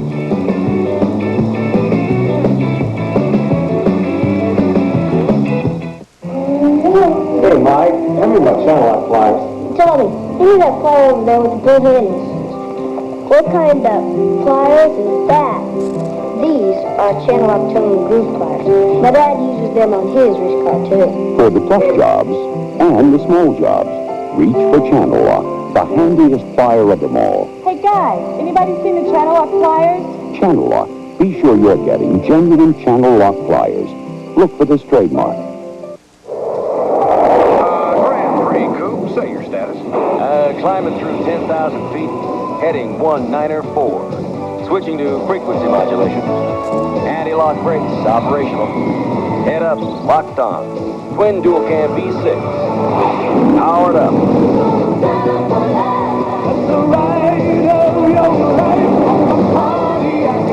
Yeah, Roger, Grand Prix. You're looking good.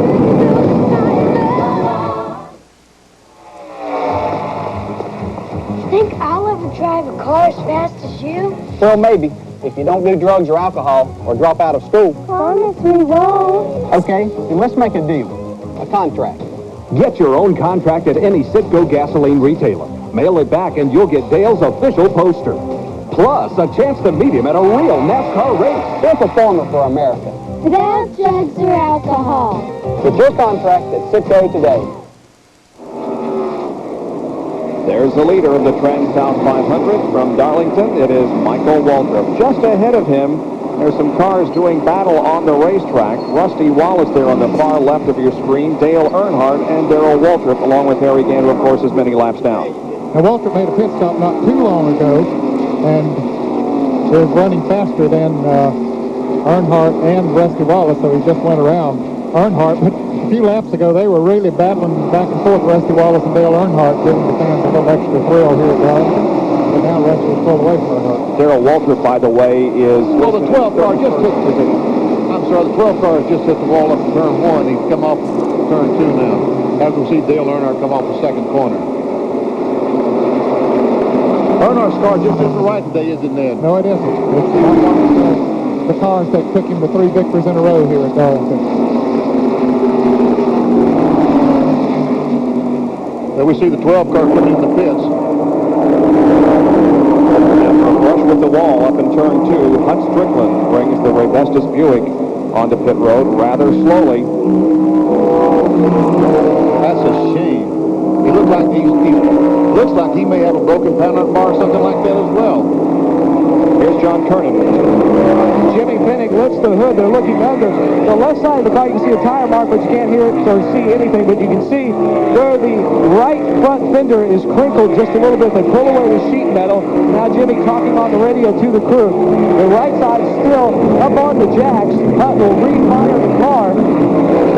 They tell him to shut it off again. They still have a little more work to do. Looks like they are going to be here for a little while.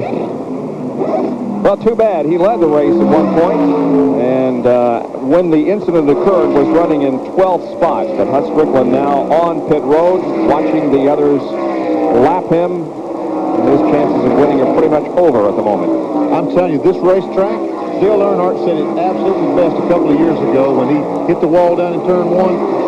He said, I got fresh with the old lady. She reached up and slapped me. I mean, this racetrack, you have got to respect this racetrack. I'm telling you, that's what's going to happen. You're going to drive to the garage area.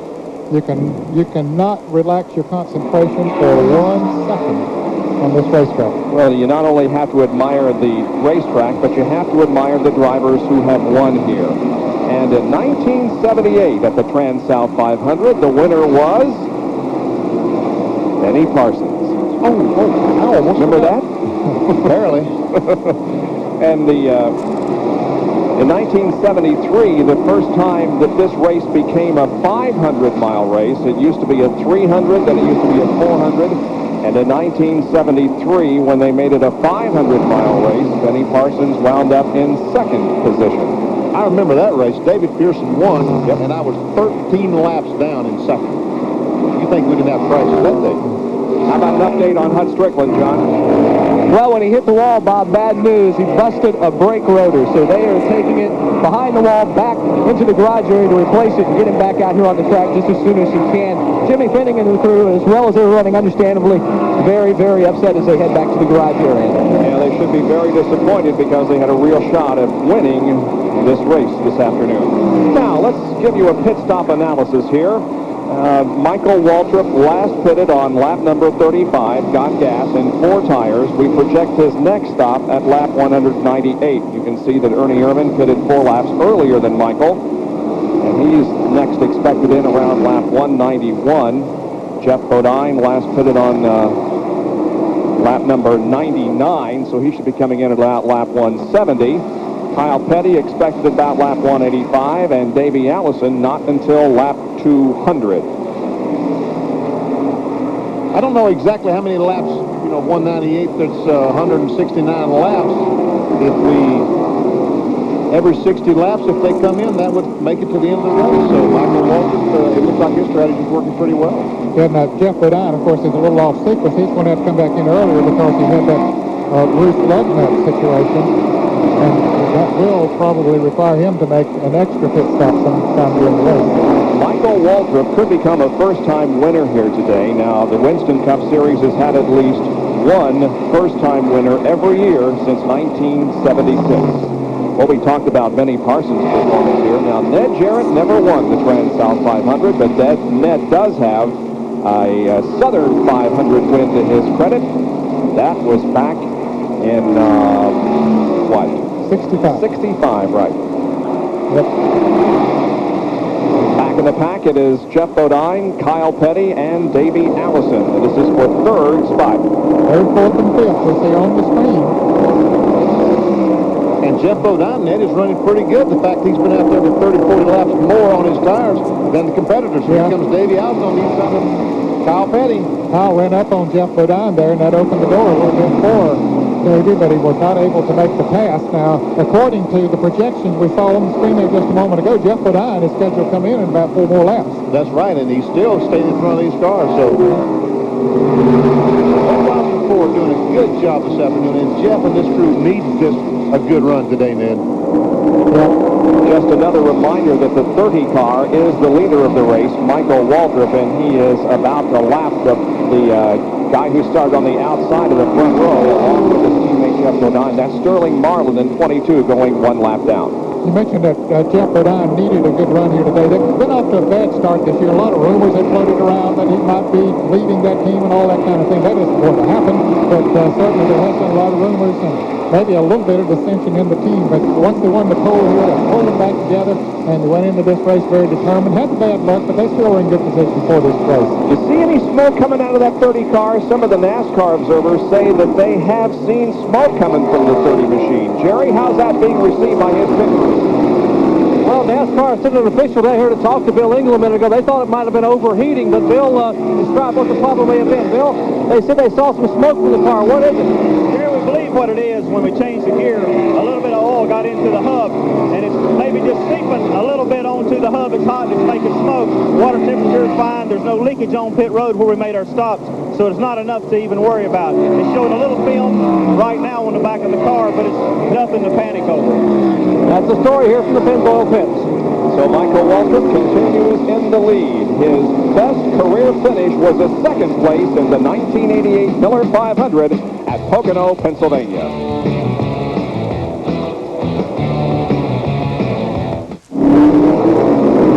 Jeff Bodine pulls out of his pit road after making a pit stop. Now, it was 2 laps later than we had projected. We said he'd come in on lap 170. He came in on lap 172. Jeff Bodine gets fresh tires and builds up speed going on to the backstretch here at Darlington. Leader of the race still Michael Waltrip. There is Michael. There's in second place Ernie Ehrman, third is Davey Allison, Kyle Petty is fourth, and Ricky Rudd in the 5th position. And ESPN gears up for the start of the Major League Baseball season. Tonight, here on ESPN at 10 o'clock, Chris Berman, Ray Knight, and Peter Gammons will have a season preview. That's tonight at 10 o'clock Eastern Time. And then tomorrow, of course, our big doubleheader beginning at 2 o'clock Eastern Time with the Reds and the Astros. And at 8 o'clock tomorrow night, the American League opener Brewers against the Rangers. Baseball time is back on ESPN. 6 cars remain on the lead lap, and while we were in break, Dale Earnhardt went a lap down, and so did the number 2 car of Rusty Wallace. And so there are now 6 cars on the lead lap. I don't think the 2 cars are lapped down. No, he hasn't been lapped yet. He's just in front of the 30 car, but he's not a lap down yet. Okay. I beg your pardon. Dave Marcus, the Big Apple Supermarket car, they're having a pretty good run here today. He's been out there plugging away all day long. He's 2 laps down right now. Well, I guess he just went 3 laps down, but he's being shown in 19th position. We are 9 laps away from the halfway point. 175 are complete. 184 is the halfway point, and $10,000 to the leader of the race at that time. Michael Waltrip currently in the lead. We're looking for second place. There he is, Ernie Irvin, in the Kodak Film Chevrolet, running in second spot right now. It appears to me as though the interval has remained about the same when we checked it 50, 60 laps ago. Jeff Bodine has dropped out of the top 5 now once he made his pit stop. So that has moved the others up in position. You can see where your favorite driver is running back in the pack. Jimmy Spencer, back with Food Chevrolet. He's running 16th and losing another lap right now as Michael goes inside in turn number 1. Jimmy Schrader all the way back to 25th now after his problems with the wall. Harry Gant, of course, was taken out of contention early on with a crash up in turn 3. Alan Kulwicki also had high hopes this afternoon. He, however, was also eliminated as far as a possible winner in an early crash. But as a result of coming back out, Bob, he was going to be 39th. If he didn't come back out, he's up to 35th now, so that's a gain of 12 points. And who knows, that might mean several $1,000 at the end of the year in Michigan Cup front money. Boy, what a difference a year has made for this driver. A year ago at this time, Ernie Irvin was in his second race with the Morgan McClure team. Now, he took over the cockpit of this car at Atlanta last year and had a great run. He came here at Atlanta, or rather to Darlington, with great hopes, but ran into some problems. And we asked him, were you ready for Darlington last spring when you were here?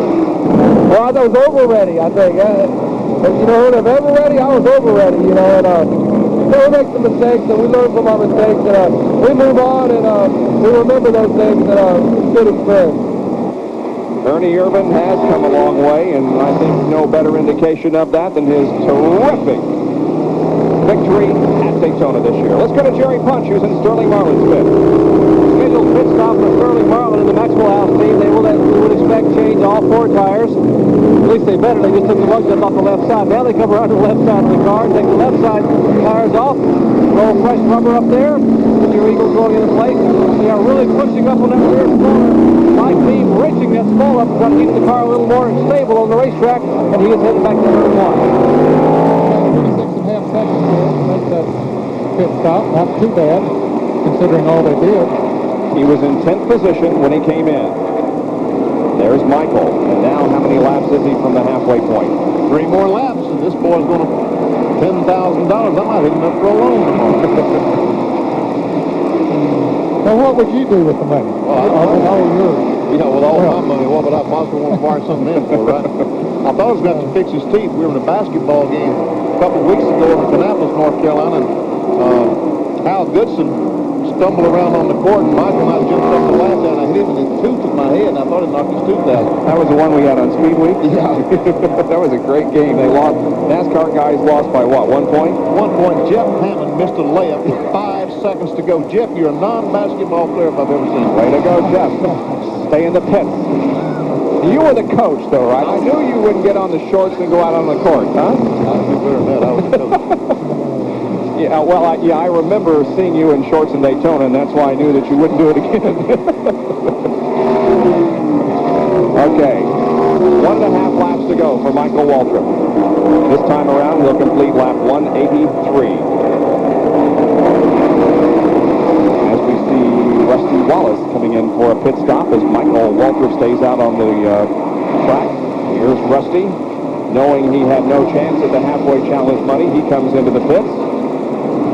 Running in 6th position, last car on the lead lap. Todd Parrott, of course, wearing our crew cam once again, overseeing things. Now he's back over the wall right now. Someone else to go over and now he comes over. He's on changing that left rear tire. Well, the lug nuts fell off. He was reaching there and putting another lug nut on. Here we go, Michael Waltrip. Here he comes. Oh, he almost had a collision with the 87 car of Randy Baker, but Michael Waltrip has established himself as the leader at the halfway point. He takes home the $10,000 Right Guard Halfway Challenge Award, and if you have entered the contest and are called back in the next few minutes, you could win the Pontiac Grand Prix SE. So don't go away from your telephone right now, because you may receive a call here in the next few minutes. And if you know Michael Waltrip was the leader of the halfway point, you'll win the car. Let's take a look at the close call he had as he came up down to get the halfway signal. That's Randy Baker in car number 87. That's at least 3 close calls he's had. Look at there, he hits again. Randy didn't know that he was out there, I don't believe, but anyway, they got it squared away, and he went across to get that 10 grand.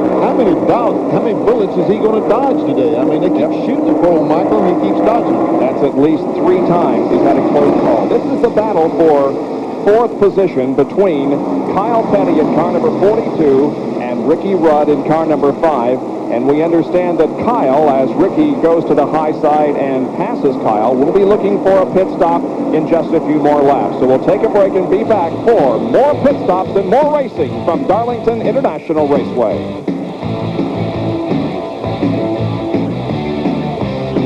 Looking for some excitement? Well, look no further. Blue Ridge Pontiac GMC has the right car or truck to satisfy everyone's individual taste and needs, from the sportsman to the economy-minded, for the young and restless to the young at heart, to the growing family and the working man and woman. Blue Ridge Pontiac GMC can put you in the driver's seat. Blue Ridge Pontiac GMC, your customer service-oriented dealership of the 90s, 521 Memorial Boulevard in Martinsville. If quality wasn't our number one concern, we wouldn't have Megan on there. You've come to know the Comfort Assured symbol is your guarantee of the best in installation and service. Quality Heating and Air Conditioning is a certified Comfort Assured dealer. At Quality, experience makes the difference. For service, design, and engineering, from commercial to residential, if quality is important to you, you deserve Quality Heating and Air Conditioning. Appalachian Power Company joins in bringing this message. Boxing moves to Thursday. IBC World Welterweight Champion Kevin Pompey puts his title on the line against Santos Cardona. Top Rank Boxing, Thursday night, live on ESPN. As we projected, Kyle Petty is on his way to pit road. We were about 3 laps off in our estimation. However, it wasn't too bad. Here's John Curtis right there. No, it wasn't bad at all, Bob. Kyle Petty getting service, right sides going on. There will be a full tire change. They have not made a chassis adjustment yet. We do not anticipate one. Swinging around the left front tire changer also cleans off the front wheel. Kyle sips a nice cool drink of water with something out of a space shuttle. Now we have a problem with the air wrench. Apparently the air wrench was bad, so they will lose some time there. Now the left front is going on. Lose some time when the air wrench came off of the air hose, it looks like. Well, certainly the problem reflected, Ned, in the total time that it took him on the pit road. Yeah, 32 and a half seconds, and when they normally do that, about 22 or 23. Here comes the second place car, and Dale Earnhardt down pit road. Jerry Punch is in Ernie Irvin's pit. You got it, Ned. Ernie Irvin is in the pits here. His scheduled pit stop, they will change 4 tires. You see Dale Earnhardt pitting as well. The shoulder screw going to work on the car number 3. They have changed the right side tires, and now they move around on the left side. Meanwhile, still working on the right side of the Kodak Chevrolet for Ernie Irvin, and they continue to have trouble with the right front tires. Now they finally get the car off to the left side. A lot of time here is going to cost them some valuable time. Earnhardt is already down to the way. They're just now putting the left side tires on what was our second place car, Ernie Irvin. A tough top brake. And he is away. Boy, just a disastrous pit stop for Ernie. Yeah, that had to be over 30 seconds. Bob, as he came into the pits, but that was a long pit stop, which will really reflect on the racetrack. These green flag pit stops are putting more and more emphasis on the crew and how they react in the job they do. 22 seconds versus 32 seconds, 10 seconds. That's almost a half lap at some racetrack, at this racetrack, and a lot of racetracks. It's a lot on the racetrack. The average speed of the race is well over the record, which is held by Lake Speed at 131.2. Right now, we're running at an average of 134.877. It's been a relatively accident-free race, although we have had 2 crashes, resulting in no injuries. But there, as you can see, well above the race record by over 3 miles an hour. There's another close call for Michael Waltrip as he came up on Bobby Hamilton.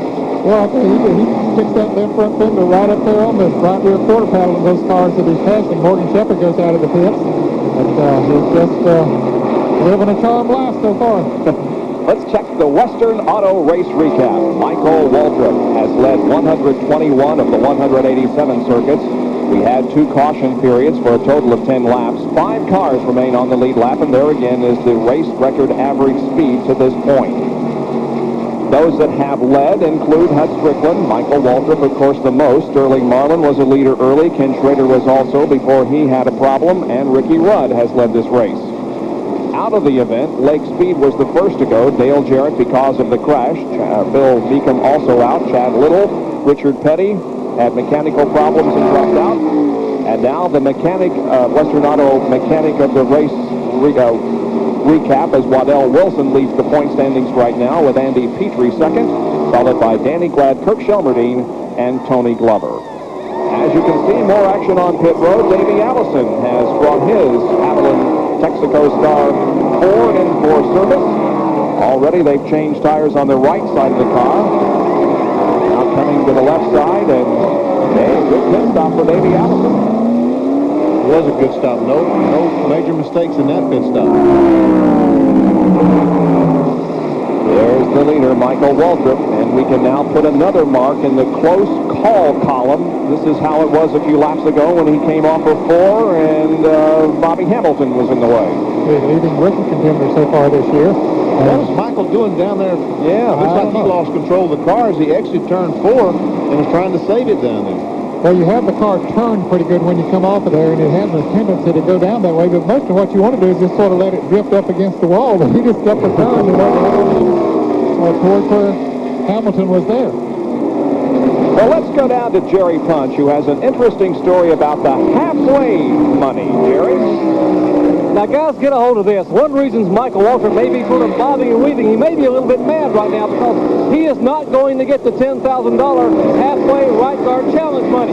At least not from right guard. And the reason is, well, they don't have the decal on the car, but we'll let Chuck Ryder explain. Now, Chuck, you're not going to get the $10,000 from right guard, but because you don't have the decal on the car, correct? Yeah, Jerry, that was Pennzoil's decision.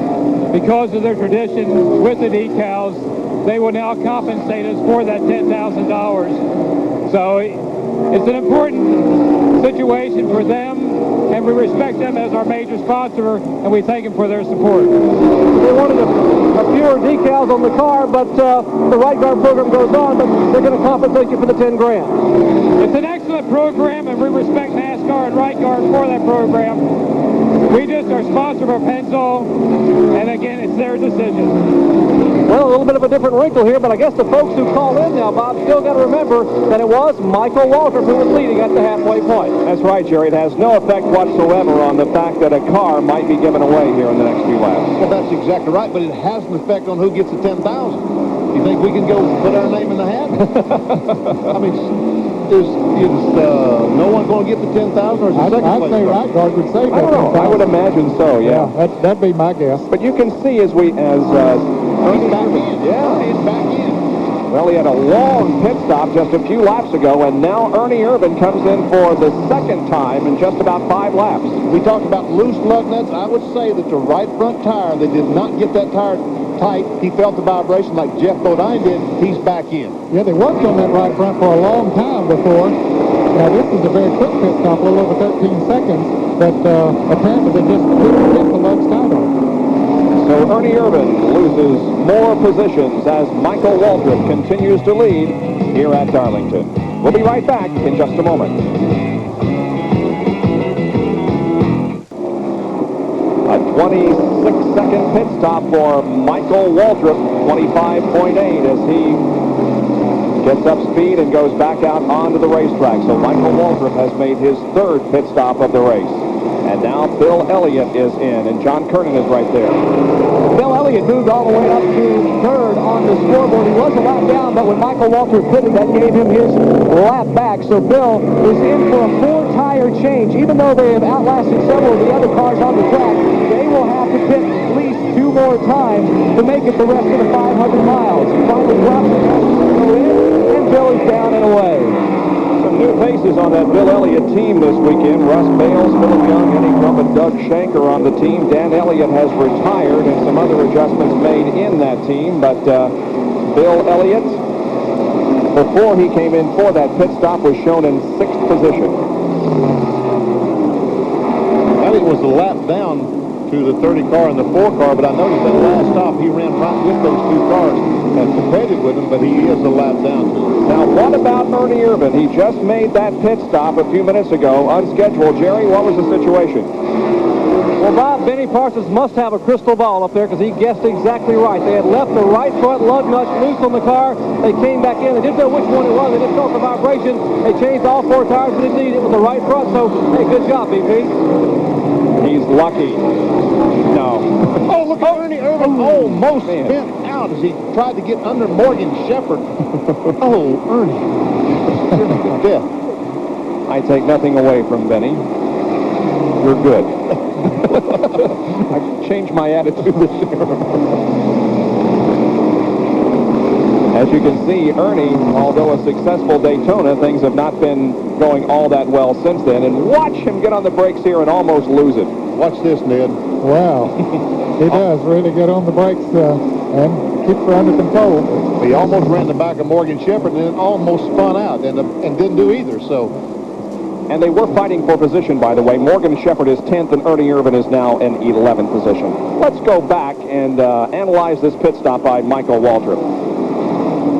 It looks like a bag of ice that they're putting in with Michael Waltrip. He's dumping the ice out of the bag, probably on his feet or in his lap, trying to cool himself off because it's warmer today than it's been since last fall. And I'm sure these drivers are awfully hot because we haven't had a caution flag for, a couple hours now. You're right, yep. Now, notice the lack of decals on that car as we take a shot of it coming down the straightaway. Normally, there are a whole bunch of decals above the front tire on either side of the car, but that isn't the situation with the Pennzoil car. That's the reason why they will not be picking up the $10,000 from right guard. Here's another look at this incident from another angle. Well, he was trying to go under Morgan Shepherd, and Morgan comes down because he wants to follow Michael Waltrip. He wants to try to get that lap back. What had happened there, when Michael Waltrip went under Morgan, Morgan slowed down, figuring that Michael was going to slide up into him. He slowed down, and Ernie was running there at full speed and was just about to run all over him and had to lock the brakes down. And there is Ricky Rudd, who is now the leader of the race with Michael Waltrip's pit stop. Ricky Rudd picks up the lead, but he will have to have a pit stop before too long.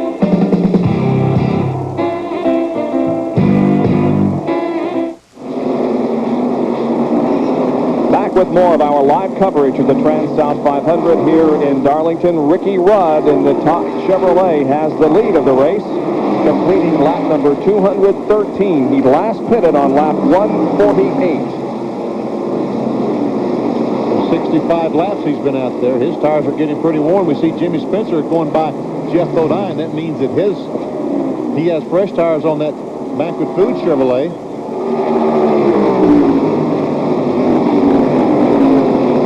Now, Ricky Rudd is getting himself in position, sort of like Ken Schrader was, as we see him try to lap the 5th place car of Jeff Bodine.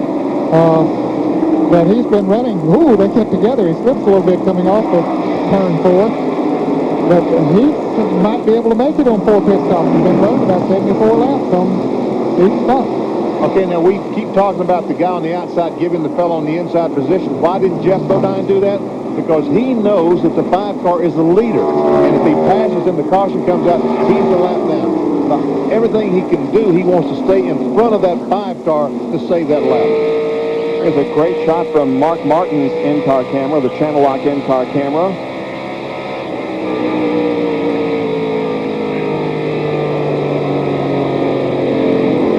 He circles the racetrack, but there may be a problem on this car, right, Jerry? Well, right, Bob. You know, he's scheduled to make his pit stop any time now because he and Ricky Rudd, neither one have pitted yet for their scheduled stops. The concern here is Mark Martin has lost first and second gear. He only has third and fourth. And remember, NASCAR does not allow the crews to push the cars. That kills you under a green flag stop. However, Steve Neal has asked the NASCAR official, because they have a transmission problem, to please let us push the car a little bit to get it started so we won't kill the motor. And they have granted permission because of the safety factor of keeping the car running and getting it off pit road. And they are getting ready here now to bring Ricky Rudd in next time by. All right, we'll watch for that. Mark Martin continues to run in 4th position. While we have the opportunity, let us salute as Ricky Rudd continues to lead the ESPN Speed World team for winning 2 Emmys earlier this week, one for audio and one for the use of telemetry. So that's 4 Emmys that ESPN has won the past 2 years. Ron Scalise, part of that audio team, in the booth today. Now, here's Rudd on the pit road, the leader of the race, Jerry Punch. We'll call this pit stop as Ricky comes in. Well, the fuel efficiency status is working awfully well for Ricky Rudd and the tie through. Waddell Wilson has calculated it to a T, and Rudd now on lap 217 comes down and able to make their 4 tire change. They may be able to make it on one more stop. They're trying to put those calculators to work right now, changing right side tires. Walter Smith now dances around on the left side of the car. Jack beneath the car, left front now, left rear off, rolling those tires in. Lug nuts going on, making sure they get it completely full of fuel. Stop, they pull the jack, and he is away. Ricky Rudd pulls out, and so does Rick Mast. Ricky stop about 25.5 seconds. He's been averaging 74 laps between his stops. There's 150 laps to go. He has to force the issue. He's got to run 75 laps if he's going to be able to make it on one more stop. And there are the laps on which Ricky Rudd has pitted. He came in on lap 74, 148, and 217. Now, how about Michael Waltrip? How can we compare that? He came in on lap 72, 135, and 203. So he is making pit stops sooner than Rudd. That's right. He'll have to make an extra pit stop. But this time, fellas, Rudd only went 69 laps as opposed to that 74 that he had been going. Davey Allison came in on lap 68, 129, and 124. 194. 194. He is 3rd position right now, by the way. Dale Earnhardt. Well, he had another lap down to the 30 car. That'll put him 2 laps down in 8th position. Well, the track that Too Tough to Tame and the driver that many were calling Too Tough to Tame aren't really matching up here today. If Michael Waltrip stays there, we'll have to call him a tamer. Michael Waltrip, Ned, you reckon that he's led more laps a day than he has in his life? He might have, and he has led certainly more than he has ever led in one race, and it might be more than he's led in his entire career. Boy, Dave Marcus got up awful close to the wall that time there in the 2nd turn. Oh, no, not side by side. Come on, Mikey. Boy, he has confidence in that car, doesn't he? He does. Maybe that's why he's making these situations that get him into close calls. He knows the car is working so well. Chuck Ryder, by the way, the owner of this car. This is his 120th start as a Winston Cup car owner. No wins. This could be the day. And his wife, Pat, going in for surgery a week on April the 8th. So, Pat, I'm sure she'll take this trophy up on the mantle at the hospital. And here comes Mark Martin bringing the Folgers Ford in for a pit stop. And while we see Mark coming down pit road, let us make something clear that Dale Earnhardt is only 1 lap down. I was about to say, you see, we saw him go a lap down earlier. Then he made a pit stop and ran good for a while on those new tires. And then Michael Waltrip made a pit stop. Then that put him back in the lead lap for a little bit. And then he went back around him, of course, and put him that 1 lap down again. Boy, the Jack Roush crew really working hard on this car. They've got the rights changed already. The lefts are also on, and Mark Martin pulls out of the pits after an excellent pit stop by the Jack Roush awfully hard on that clutch, though, having to take off in third gear. There's his pit serial. He came in on lap 73, 147 and 221. Okay, now there's a driver that's pretty well in sync running 74 laps there, running 100 miles on a tank of fuel. Now, he can make it on one more stop. No doubt that he can make it on one more stop. We have been emphasizing ever since the Winston Cup season began, really on Speed Week, how this team is still ahead of last year's pace in terms of points. There is the number 30 car of Michael Waltrip. And you remember 3 drivers last year at the Winston Cup banquet picking up $50,000 each for being named to the McDonald's All-Star Race Team? Well, you, the race fan, have an opportunity to vote your favorite driver onto that team once again. And here are the 4 drivers who lead in balloting right now. Dale Earnhardt has 19% of the vote, Elliott with 14%, Mark Martin with 12%, and Richard Petty with 10%. You call 1-900-737-TEAM to cast your ballot. 99 cents per minute for the phone call, and there are no profits that go to either McDonald's or ESPN. That's how you put your favorite driver onto the McDonald's All-Star Race Team. 3 drivers will win $50,000 at the end of the year. Very happy Jack Roush enjoying the Transouth 500 here at Darlington.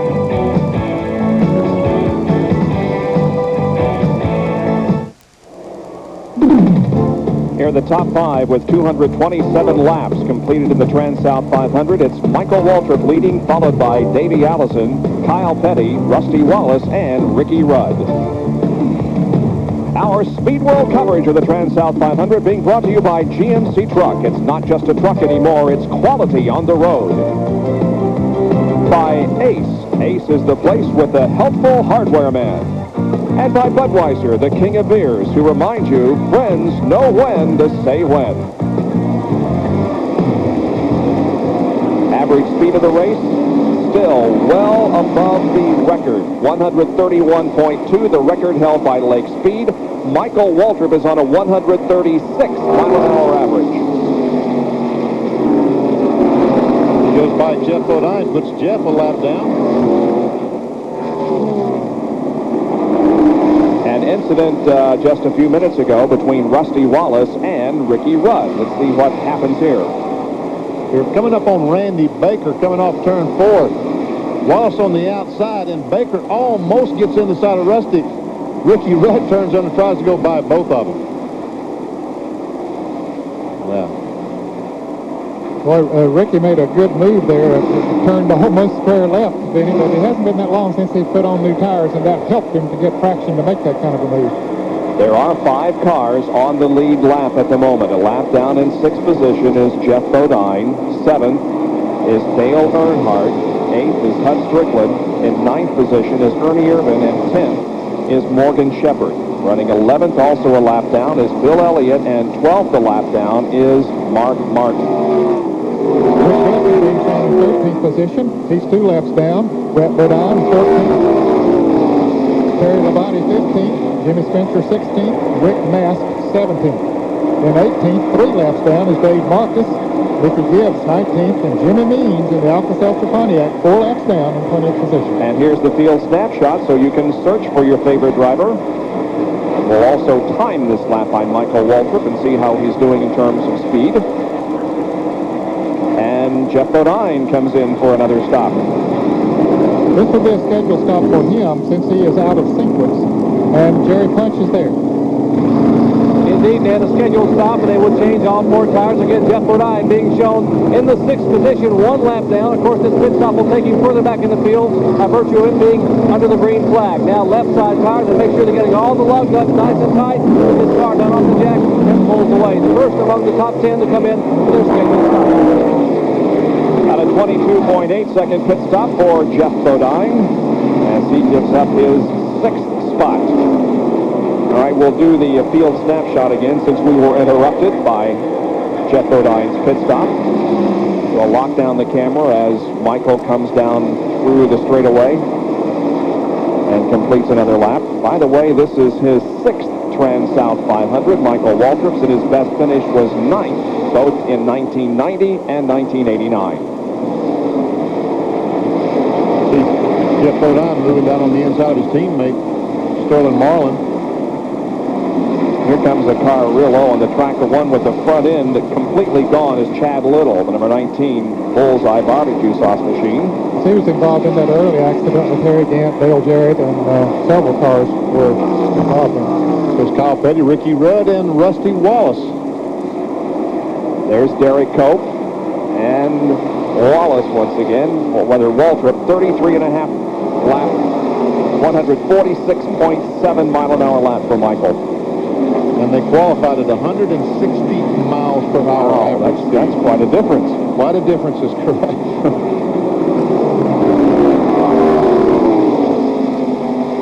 Yeah, they're running about 3 seconds slower than Jeff Bodine qualified. Because normally race speeds slow down 1.5 to 2 seconds, but most of the time they don't slow down 3 seconds, so they are here today. If you're wondering where Ned and Benny and I and John and Jerry and a lot of other people are going to be the next 5 weekends, we're going to be covering Winston Cup races for you. We have 5 straight weekends of Winston Cup racing. Next weekend at Bristol, Tennessee. The following weekend at North Wilkesboro. Then Martinsville. And the first weekend of May at Talladega. Talladega, Alabama. They're talking about running speeds 195 to 200 miles per hour. Although NASCAR has slowed the cars down a little bit since Daytona, they decreased the restricted plate 1/32 of an inch. So Michael Waltrip holding on to his first place position here. Fellas, I'm sure there's some fans out there that remember Jim Delaney, who was a great modified driver in the Northeast. He was from New Jersey, and then he moved south and has been working on several of the Winston Cup teams for a few years, but unfortunately he passed away on Friday, and certainly our condolences to his family, Jim Delaney. Third and fourth position here being fought for by Kyle Petty and Ricky Rudd. Rudd gets that high Chevrolet way up against the wall. I would say Rudd's going to win this contest because he has much fresher tires than the 22 car, and yes, he does. There he goes. Ricky Rudd moves to third position, passing Kyle Petty. Bill Elliott in for another stop. I don't think this is a routine stop because he was in not too long ago. So Bill Elliott having his problems. Only been 34 laps since he was in. They're changing all 4 tires on the Coors Light Ford. Bill was running in 10th place, 1 lap down before this pit stop. Again, making sure that all those lug nuts are tight. And Elliott moves back out onto the racetrack. 239 laps are completed. We'll show you the top 10. We're covering live for you. The first time in 1991 Winston Cup season, the Transouth 500.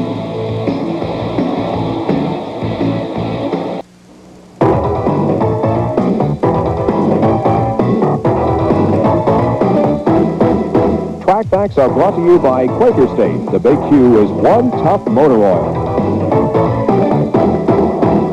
We're often asked how it is determined what car gets which number in NASCAR. Well, actually, NASCAR owns the numbers, and they assign them to the car owners. We all know Richard Petty has number 43, and Junior Johnson's cars carry number 11.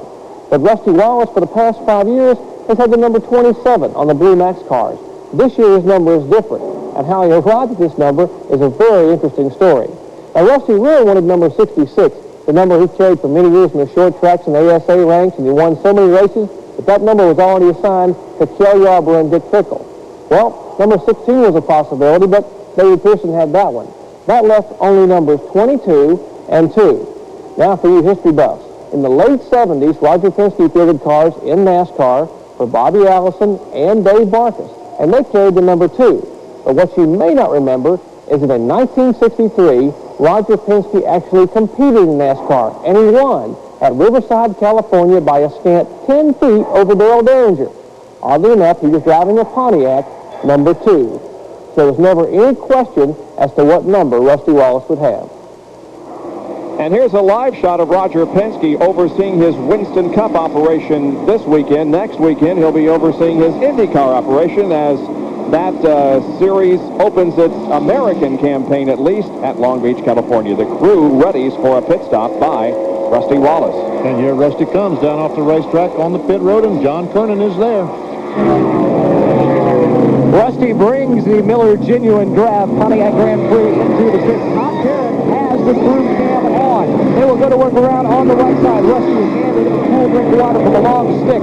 We had been told they would pit in about 7 laps. They will take around a wedge in the right rear. Now they swing around Jimmy Maycar and the crew around to the left side. They clean the windshield, making sure that the grill is clean. And now they're looking to Derek Cope. There's a tire or something out there that Harold Elliott was trying to make sure it's out of the way. But it was a NASCAR official, and Rusty is down in the way as the official had to get out of his way. That was what Harold Elliott was motioning about. So Rusty Wallace was in 5th position when he came in. Now Jerry Punch will call Ernie Irvin's stop on pit road. We'll see if that problem they had before crops up again. Remember, they had a lengthy stop the last time, and Ernie Irvin's crew now going to work. The Kodak crew, Tony Glover, and the rest of the Morgan Masur men will change all 4 tires. It'll be the next to last stop. Ernie Irvin having been shown in 5th position here on the field.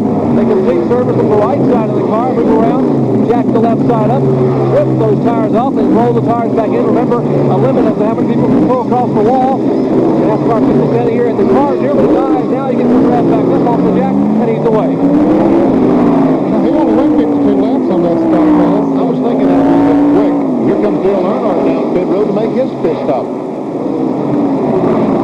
Stops the car, the jack goes under. David Smith gets the car up in the air. Kurt Shelmadine on the right front.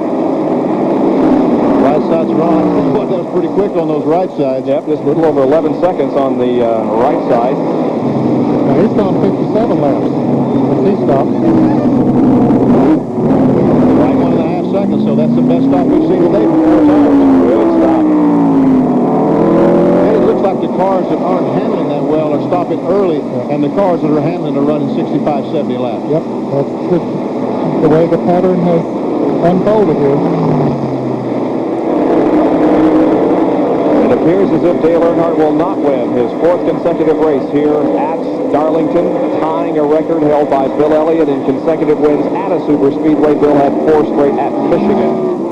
Sterling Marlin coming into this as Rick Wilson goes out. Michael Waltrip continuing to lead. Coming up on Jimmy Means in the Alka-Seltzer Pontiac.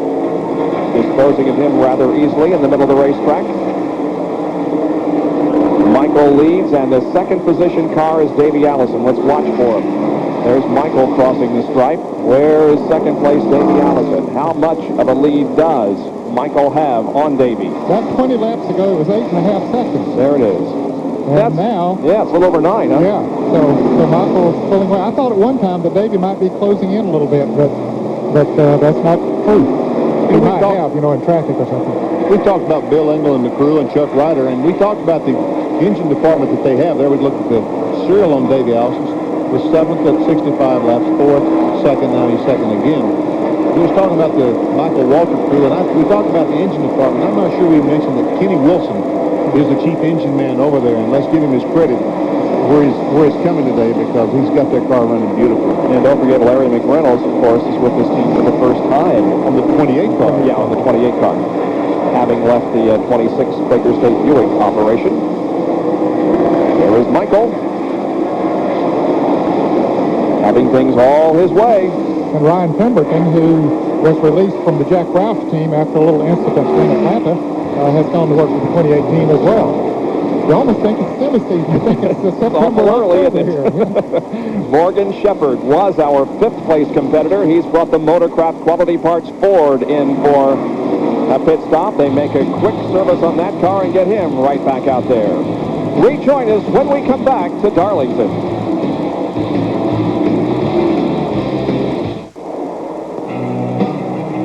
Thanks for joining us as we debut our Winston Cup coverage for 1991 here at the Transouth 500 in Darlington, South Carolina. It's a sun-drenched day in South Carolina, and the fans have come out in droves. Normally, this race doesn't draw nearly as many people as it does for the Southern 500 in September, but we have nearly full grandstands all the way around this place as they're enjoying the race, and Michael Waltrip's domination, really, of it. You know, we saw all those people there in the grandstands. In my next lap, I'm going to come back as a hat salesman. Everybody can make some real money.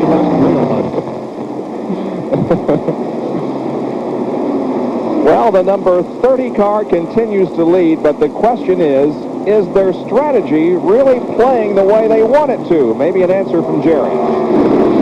Well, let's let the crew chief answer, Bill Engel. Bill, I asked you a minute ago if there's a problem. You said, yeah, the 5 car's getting too good a gas mileage. Now, how do you play this out? What do you have to do? Well, right now, Jerry, he has to make one more stop. Pennzoil Pontiac, we've got to make 2. We're going to fall about 20 laps short. The only thing going for us is with only 4 cars on the lead lap, once we make our stop, after about 20 laps or so, if a caution was to come out, we can come in, pit, fall in right behind him, be 4th, and then be no problem. But as is right now, we got a problem. We're about 20 laps short of a win. Well, they're going to pray for a yellow flag until they make their next pit stop, and hopefully that yellow, which is the color of their car, will be a good omen for them to possibly get their first ever win for the Bahari Racing Team. There you can see the laps that he has pitted on, 72, 135, and the most recent time at lap 203, and we're at 259 right now. Here's Kyle Petty making his stop, his 4th of the afternoon. And he was running in 4th place. He had just been lapped by Michael Waltrip just a lap before he decided to come into the pits. Gary Nelson, the crew chief on this car, is not down in the pits today. He's watching things from up top. I've always felt like that was the best place to call his shots from, was somewhere where you can see the whole ballpark, not down in the pits where you can only see them on the front straightaway. I agree. That's good strategy. The car went 71 laps on this last pit. Gary was saying early this morning, we talked to him about 61 was what he was planning on, but Kyle ran 10 extra laps. Now here comes the 2nd place car, Davey Allison, into the pits. John Vernon will be right there. This is just a pit stop for him, that's all. Davey will make this one, then he will have one more to make. Slides to a stop, locks the brakes, the crew goes around to work on the right side. Left side lugs coming off. There will be a chassis adjustment with one round as Joey Knuckle puts it in to the left rear. Rights are on lefts coming off as the jack goes up. The second can of gasoline in. Going in right now as Norman Koshimitsu sticks it in. It looks like it is full. Now they're just waiting for the right rear to be tight. Now Davey is down and away, spins and stalls, and momentarily he gets it refired and going again. And now here are the laps that he has stopped on. 68, 129, 194, and 260. So he ran 66 laps that last time. You like my math, Benny? I'm getting better, huh? You are getting better. So when does that mean that he'll be in again? 60 laps, and that would be 325 or so, which would be 42 laps from the end. So Ricky Rudd is going to play this thing out, and he will be able to get by with one more stop. Yeah, if it goes green the rest of the way, he's going to be in good shape. Sure no is. question about it. Derek Koch in the pits with the hood up on his car. The 1990 Daytona 500 winner. What's made Winston Cup racing so interesting this year? You know, Ken Schrader won with the Hendrick team in Atlanta with some pretty smart strategy, and maybe they have figured out the smart strategy on the other Hendrick car with Ricky Rudd. Here's that way. But there's the guy that's leading at the moment, and let's not sell him short by any means, because that car and that driver has been pretty much dominant in the first 263 laps of this race. Michael Waltrip is your leader. He needs about 8 more laps, and then will come in for his 4th pit stop of the day. The Pennzoil Pontiac leading here at Darlington, and we'll take another break and be back with more of our live coverage on a warm Sunday afternoon in South Carolina.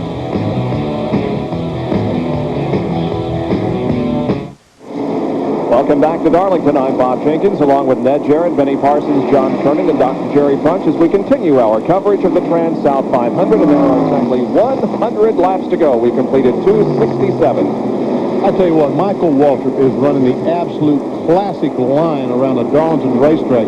Traffic is not bothering him because where his car is running best, there's no car there. Now watch him as he goes up on the 94 car. Now he may pass him on the inside since but sometime later this afternoon, I'll show you that line he's running up in 3 and 4 on the top of the racetrack, where there is no one, an angel's fear to tread up there. Now, fellas, he's only about 6, although he has pit stop coming up here pretty short, he's only about 6 seconds away from lapping Ricky Rudd. Now, let's go back to what Billy Engel said there a moment ago, that they're going to have to make that extra pit stop. Fellas, he can make a pit stop for gas and still be in the lead. Yep. Yeah, I was just thinking a little bit ago, he only 35 laps is all he's going to be short. 1 can of gas will do that. So I think you're right, Ned. I think he can stop, put in that tank of gas, and still retain the lead. or be awfully close to retaining the lead. Now watch Michael Waltrip, because you can watch how high he is. Watch up there, Ned. Yeah. Most all the cars are running on the bottom where the Bobby Hillen automobile is running, but not Michael. He's up on top of the racetrack. Showing you an interval here, back to the 5 car. He's on the back stretch, now coming around. So you can see how much time Michael Waltrip has to make that gas stop if he needs it. And here comes Red now off the 4th corner. Yeah, he would lose more time slowing down and getting his speed up than he would in the pits. Yep. And there is Ricky's pit serial, 74, 148, and 217. Those are the laps that he came in on. Yeah, now see, he only went that 69 laps on that last pit stop, so that's going to set him a little bit close. He's going to have to pick up and go more laps on some of these others if he's going to do it on one more stop. You're right, Ed, because that last time stopping at 69 laps really hurt his strategy if he plans on only making one more stop. Only Michael Waltrip and Ricky Rudd at the moment are on the lead lap. Lap down in 3rd position is Davey Allison, and then 4th is Mark Martin. We mentioned earlier a computer-assisted scoring program that NASCAR has instituted for the very first time near this race. Oh, and a crash. It's once again Alan Kulwicki, his 2nd crash of the day. Michael Waltrip was going to come in this lap. Now he will have to wait until the green flag comes out again. He will, that is correct. And meanwhile, he's having to race some cars back to the line, which he doesn't want to do. You know, he don't want to take any chances, but Bobby Hillen and also Terry Labonte both are trying to beat him back to the line to get a lap back. He's having to race Labonte. Again, not something he wants to do. Doesn't want to get in trouble here. There he takes the yellow flag. Labonte beat him. And Labonte beat him back. Yep. Terry was 2 laps down, so he will now be only 1 lap down. And as you can see, pit road is closed at the moment while the pace car comes out and bunches up the field. Our 3rd caution period of the afternoon. This one by an incident involving Alan Kulwicki on the backstretch.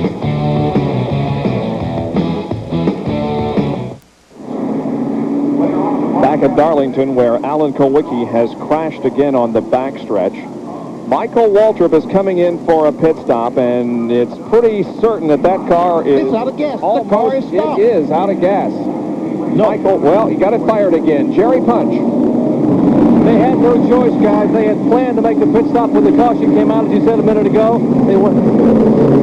Remember, they cannot pass the pace car. They hustle down pit road. They got to stay behind the pace car, but they had run just about to the length of the rubber band on this thing. They had to come in and get some fuel now. They did not want to see the caution flag initially, but now the crew saying this may be a blessing in disguise somewhat. They aren't going to change tires. They're going to put fuel in the car. They're going to refuel the car. Be back out running on the lead lap, maybe be able to stay a little Ricky Rudd and come in and get their final stop with fresh tires, and it just might give them a shot at winning it. Well, you're right. The strategy we had been talking about was that huge interval that he had built up over Rudd, but now that interval has been erased, and we thought maybe initially it would be a disadvantage, but I'm not so sure. There are the laps in which Ricky Rudd has made pit stops, and he now picks up the lead of the race. Well, what happened? Rudd made up almost a complete lap on Michael Waltrip because we had documented he was only, 5 or 6 seconds behind Rudd to lap him. When the caution flag comes out, the pace car picks up Michael Waltrip. Rudd goes all the way around the racetrack and makes up almost 30 seconds. Yep. Well, it does, but it did let Michael pit under caution for that gas that he was going to have to stop for. Now, he's going to have to run this set of tires a good bit longer than he would have wanted to, but he will have fresher tires at the end of the race than Rudd will. Now, what I want to know, Jerry Punch, down in the pits, what you've got to find out is what kind of damage he's got to the right rear of that car, because they was working heavily on that right rear. He's made contact. How much damage does he have, Jerry? Does anybody know? Yeah.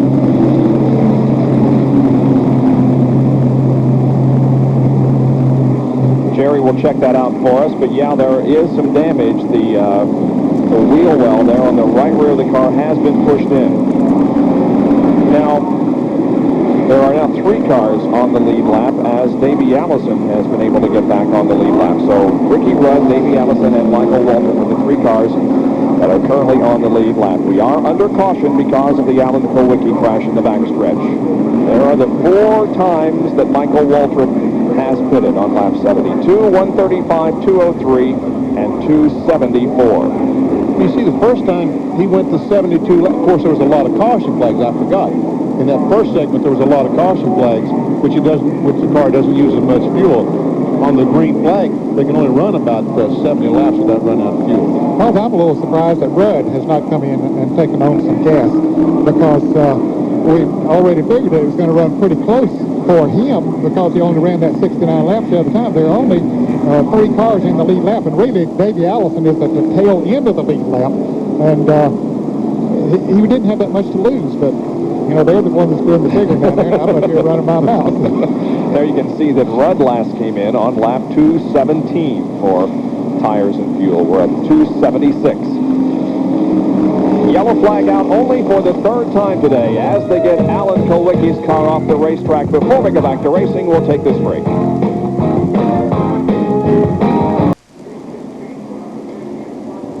Still under caution, Alan Kulwicki made contact with the wall in the backstretch, causing our 3rd caution of the day. And as you can see, a lot of people are taking this opportunity to get a little bit of potato chips or a little bit of refreshment for them as the race is under caution. Now, over the winter, it was decided that nothing could be done to make Benny's bald head look a little better. And so, unfortunately, there is no hat of the week this year.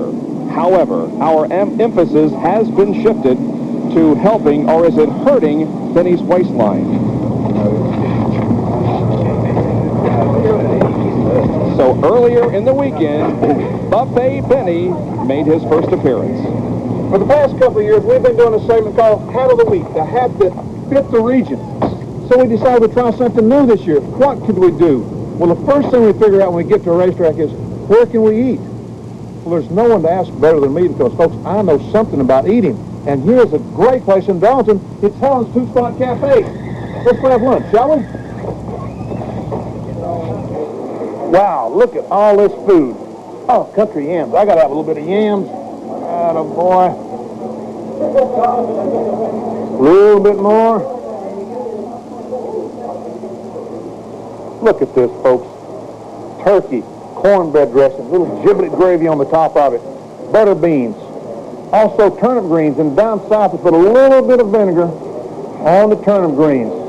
Homemade biscuits, and top it all off with some iced tea. Now you waiters up north, when a southerner says tea, he's talking about iced tea, not hot tea. And most of the time, it already has the sugar in it. Let's see. Good sweetened tea. Let's eat, shall we? Now that's all you need, is to find some place to eat every time we go to a racetrack. That guy must have been there. And the amazing thing is, friends, you can go in there in Helen's Two-Spot, and you can get probably the best home cooking you'll find in this area of the country. They've raised their price this year all the way up to, what is it, $4 or something like that? $4. $3.50 last year, and they learned Benny was coming. Yeah, they upped their price. Let's go to Jerry Punch with a quick comment on race strategy as we're about to go back to green. Michael Waltrip's crew feels it may happen this way. If they can hang with Ricky Rudd, even though they're on used tires and worn tires, they may pit when Rudd pits some 20 laps from now, which will give them a chance to possibly come in at the same time and race him down to the checkered flag. Or if their tires stay pretty well, they may be able to stay on the track another 10 or 12 laps after Rudd pits and have fresher tires for that run to the green flag, which may give them the advantage. We'll see what's going to happen as they get ready for the green flag. Don't go away. A lot of strategy yet to be played in the closing laps of the Transouth 500. The green is back out, and Davey Allison leads them down with Ricky Rudd and Michael Waltrip also on the lead lap. Is at the tail end of the lead lap. Ricky Rudd is leading the race. Now, this is the first time in a long, long time the cars have been bunched up. Davey Allison has on much fresher tires. He has driven away. Probably a better chance for a caution right now with the cars all being bunched up right now. That's what Davey Allison would like to see. There's Jeff Bodine going to the inside of Ricky Rudd. He gets a lap back.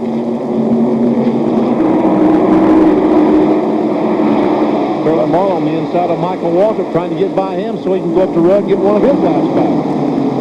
As you can see, the interval begins to open up now between Ricky Rudd, the leader, and second place Michael Waltrip. There's Morgan Shepard, Ernie Irvin, all those cars going by Michael Waltrip. It would appear as if Michael cannot run with Ricky Rudd as he had hoped to. Well, I think right now he's just been caught up in the traffic. We really can't tell until we run a few laps. And meanwhile, all these cars that has better tires than he has is passed him at will. I bet he's screaming out of the building, "Give me tires, give me tires." We can't afford to stop yet. Oh, that's for sure. He can't go the rest of the way. He's got to run another 15, 18 laps. He really needs to run about 18 laps to get to the 300 mark. Then he could be assured of going the rest of the way. Now Rudd boxed in with the Junior Johnson teammate, Jeff Bodine and Sterling Marlin. Morgan Shepherd coming up on the inside. Ford has not won a race in 1991. Chevy has won 3, and Pontiac has won 1. And speaking of Pontiac, the Pontiac Grand Prix SC will soon be arriving at the home of Gerald Hausnick of Evansville, Indiana. Becomes the first Indiana winner of the Right Yard Halfway Challenge. He knew that Michael Waltrip was leading at the halfway point, and he wins a new Pontiac Grand Prix SC. Don't wait for next week when the phone lines get busy during the race. You can dial that number right now or soon, sometime during the week, and register for next week's Right Yard Halfway Challenge. Well, this thing's getting tight right now. Jeff Bodine is not as fast as he needs to be to stay in front. Now here comes Sterling Marlin. He gets by the 5-car of Ricky Rudd. Here comes Ernie Irvin, and Morgan Shepherd is coming up too. Look at Morgan. He's on the inside of Rudd coming off the corner. And now Michael Waltrip is right up on and passing Ricky Rudd. Boy, where did he come from? He was several car lengths behind him. We said he couldn't run with him, and now he's passed him. I think Beanie hit it nail on the head. Yep, Got caught up in traffic, didn't want to take any chances, and then once he saw a little bit of an opening, he said, time to go. And that's what happened to Rudd. He got caught up in the traffic with Sterling and Jeff Bodine. He got caught out on the inside and just couldn't run through that corner as hard as he wanted to. Meanwhile, Davey Allison has absolutely driven away from him by 3.5 seconds or so. Well, watch Morgan Shepherd on the inside. He catches the apron of the first corner. And right in front of the 4-car, Ernie Irvin almost crashed in front of Irvin. And if we look right behind Ernie, if we go on back, we'll see the 30-car. He's back there somewhere. Another close call from Michael Waltrip, and this time also for Ernie Irvin. Waltrip leads. Rudd is second. The other car on the lead lap is Davey Allison. And then Rudd's got to stop pretty soon. He stopped at 2:17 69 laps ago. So we'll look at Michael come up on the outside. Rudd is coming off fourth. And this would be his 70th lap. Tom Cruise passed off before, didn't he? That's only in the movie. Oh, okay. Don't work in real life. That's right. They sold, I guess, a lot of paraphernalia and racing stuff at auction at Charlotte Motor Speedway last Friday. You saw it on Speed Week last night regarding the Days of Thunder movie that a year ago at this time was being greatly anticipated by all race fans.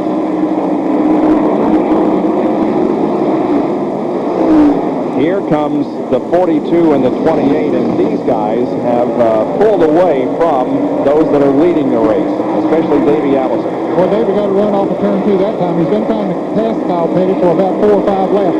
But he got the run off of turn 2 and made the pass going into turn 3. Kyle is not for position. No, Kyle is a lap down in 5th position at the moment. Mark Martin is 4th, and then Davey Allison in 3rd on the lead lap. Here come the leaders. Well, those guys are at least a full straightaway ahead of the 30 car, the leader. And the red and white car behind Michael Waltrip is Rick Wilson of Snickers Buick, trying to get a lap back. He must be a couple laps down at this point. He looked on the inside of Michael and decided he couldn't make it. He's trying to play the 3 laps down, so he would be, if he can get around, he would only be 2 laps down.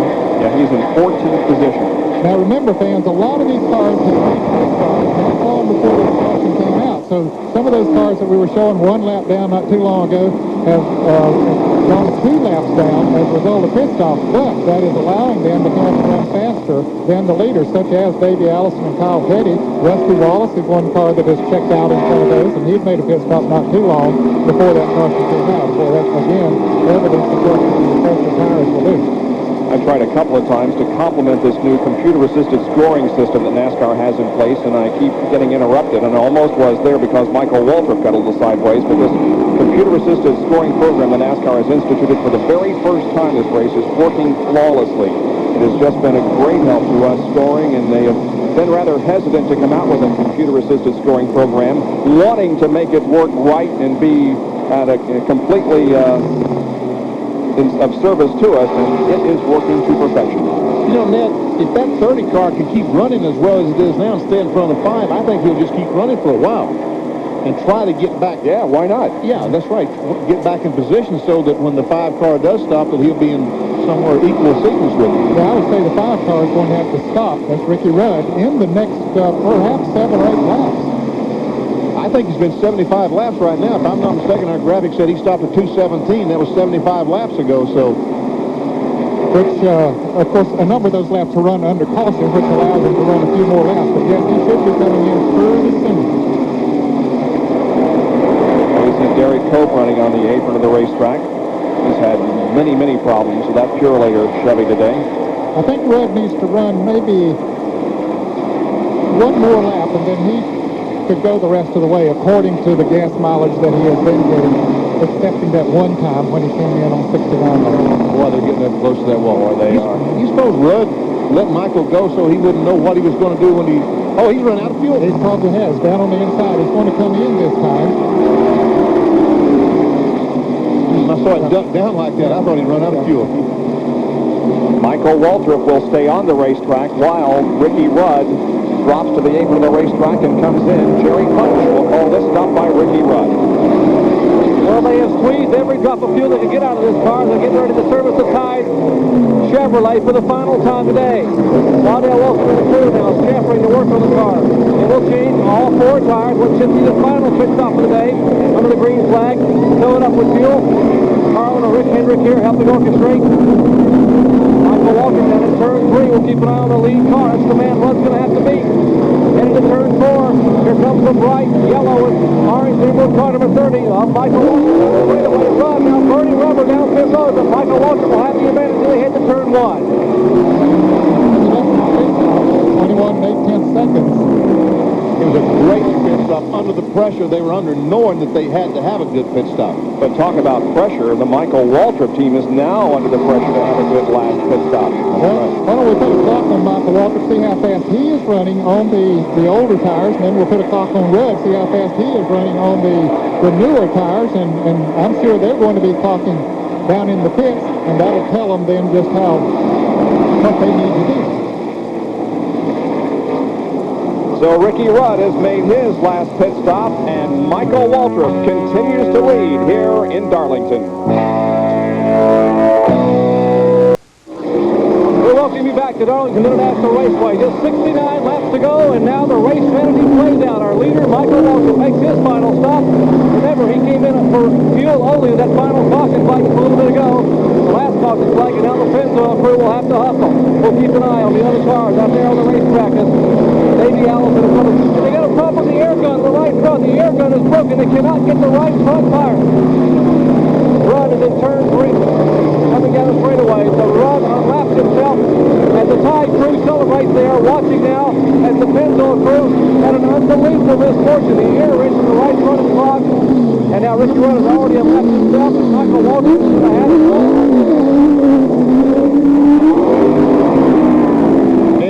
I could hear the frustration in the accelerator with Michael Walker. You heard that engine go, wow, wow, well, that's telling the guy, please don't do this to me. That's too bad. The only thing that's going to help him now is the caution flag, is to get back up there where he can race with Rudd. Now, he needed to come in right then, fellas. He didn't need to stay out there another lap, because as we said, just before we went to commercial, we put the clocks on him, and he was running about 33 8/10 seconds a lap on those old tires. And Ricky Rudd was running about 32.75, a full second faster, so he couldn't afford to let Rudd stay out there on those new tires and pick up a second a lap on him, so he had to come in there, and unfortunately they had the problem with the air wheel. There you can see that still the average speed of the race is above the record average for this event by over 2 miles an hour. The leader of the race is Davey Allison. Ricky Rudd is second. We'll be back.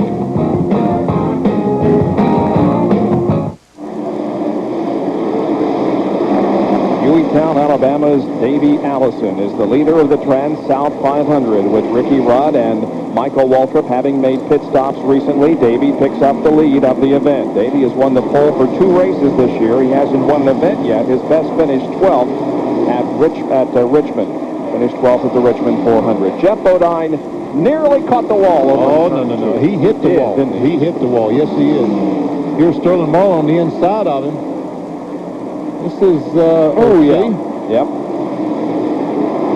He got in the wall. It doesn't look like he did a lot of damage, but still, they can't help things when you brush off that wall up there. He's coming into the pits right now, what should be his last pit stop, but you can see the damage on the outside of the Red Ryder Ford. You can hardly read the number. It's been scrubbed off by contact with the retaining wall. Right side tires going on the Budweiser Ford. The pole sitter for this race. He will not win 12th for the $15,200 available Unical bonus money. So that increases by $7,600 for next weekend's event at Bristol, Tennessee. 4-tire stop. Left side's going on. And I hope that tire over there is not hooked to the car. It isn't. Jeff Bodine rolls out of the pit area onto the racetrack. Here comes the leader, Davey Allison. His 6th Trans-South 500 start. His best finish was 2nd in 1989. What's Davey's strategy? Let's go to John Curran.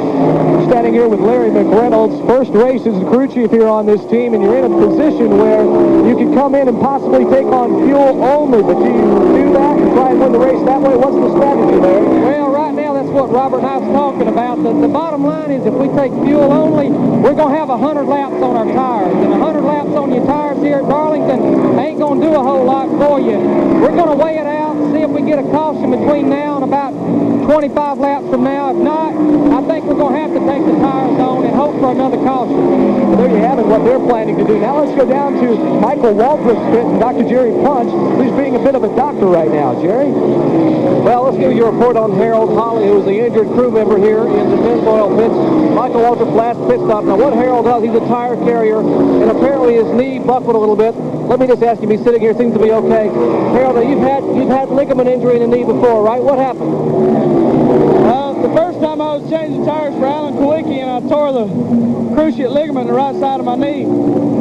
This time I was coming back around the car, and I stepped on it when I turned, it just popped out of place. So a pretty painful injury. They're going to get this thing packed in ice and get into the hospital, get some x-rays, but it sounds like possibly a repeat of a ligament injury or separation, but fortunately it could have been a lot worse. Back upstairs. Tough business this is, being a member of a pit crew in Winston Cup competition. They do excellent work. They work hard. They try to get their driver in and out as quickly as possible, and they are susceptible to injury. You know, and we're seeing what they do for 4 hours on Sunday. Their morning started at about 6 o'clock this morning. They were at the racetrack at 7. When this race is over, they'll pack up and go back home. And they probably won't be home until 1, 2 o'clock Monday morning. And they'll be back at work at 10 o'clock Monday morning, getting ready for Bristol next weekend.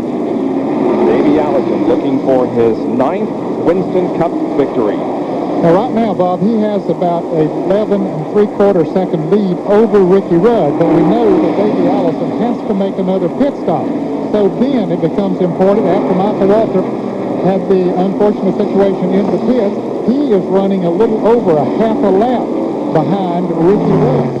So, you know, before they made their pit stops, they were running right together, but that extra time in the pits has cost him a little over a half a lap, and he's running about a tenth of a second a lap faster than Ricky Rudd, but that's not nearly enough to make up that distance. We have 57 laps to go. 310 circuits are completed out of 367. We'll be back with more in just a moment.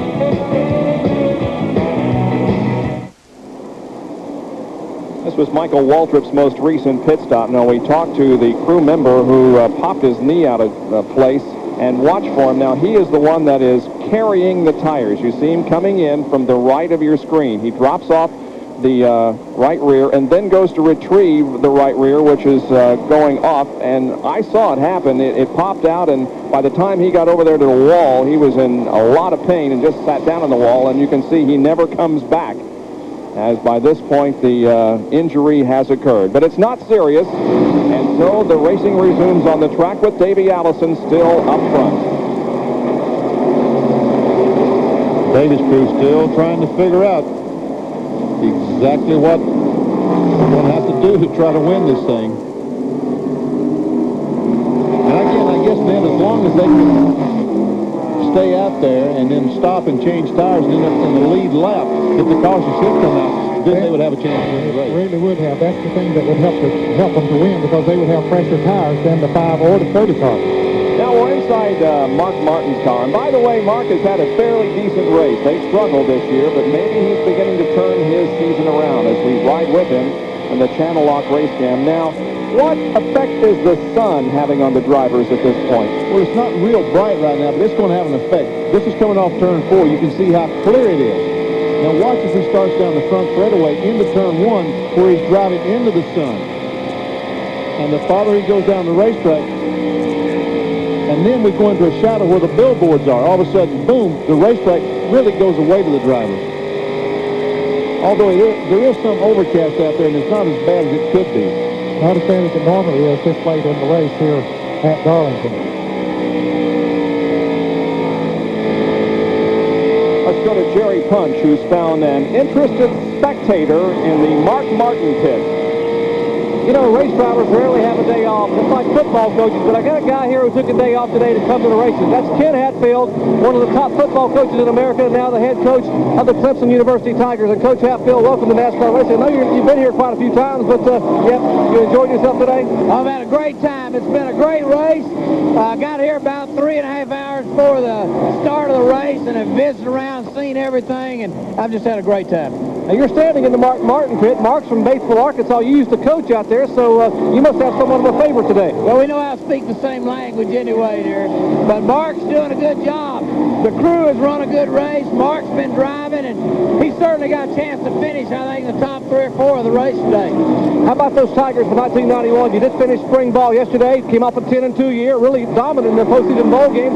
What kind of year are you going to have? We're going to have a good football team. We had to replace a great kicker who left to go to the pros early, but we're going to have a good football team this year. The ACC was a great league last year, and I think it'll even be better this year. Well, he's not only here, his Chancellor Max Lennon is here, and also the South Carolina football coach, Sparky Woods, here. So a lot of football coaches enjoying another sport here on a Sunday afternoon. Bob? All right, thank you. Yeah, we were going to mention that Sparky Woods was here just to keep things even. And in South Carolina, you had better mention when both of them are here. Now here is another Big A Auto Parts on-track interval. Laps 3:05 to 3:09. We timed Ricky Rudd and Michael Waltrip to see how the interval was between the two. As you can see on lap 3:05, the interval was 16.6 seconds as Michael Waltrip was faster. And now the interval is down to only 16 seconds. So he's cut almost he has cut 0.6 of a second off the interval in 5 laps. And it's because he is going faster, not Rudd is going slower. We mentioned a little bit earlier on my unofficial stopwatch that he was gaining about 1/10 of a second a lap, and that's what that graphic shows, but that's not nearly enough. As long as we run under green flag racing, he can't make up the deficit that he has. Michael Waltrip almost hit the wall that time up in turn 3 and 4 as we watched Davey Allison, who is the leader of the race, with 47. Something's wrong with Mikey. Michael Waltrip is off the pace. The car drops to the inside apron of the racetrack, and Michael Waltrip may be having some terminal problems here. Boy, this will be a shame because he has been unbelievable today here at Darlington. But the car is not up to speed. Let's maybe see if we can get an indication of what went wrong. He may have a flat tire. It might be just a simple flat tire because he went up almost off the wall and just backed off. Jerry Punch is coming into the pits right now. Yep. Michael Waltrip coming down pit road. Jerry Punch, what you learned? Well, that's what they're saying might be a problem. They think he may have a tire going down. That's why the car got awfully high and brushed the wall just a lap or so ago over there. So Michael will come in and get some fresh rubber. Boy, after dominating all afternoon, it's the kind of tough luck they have faced these last 30 laps of the year race drinking. You can hear the frustration as Michael jumps back in the throttle and peels down pit road.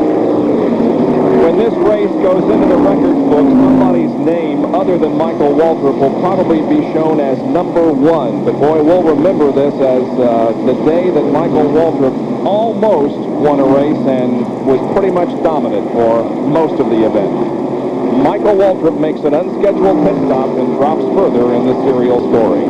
Back with more from Darlington after this.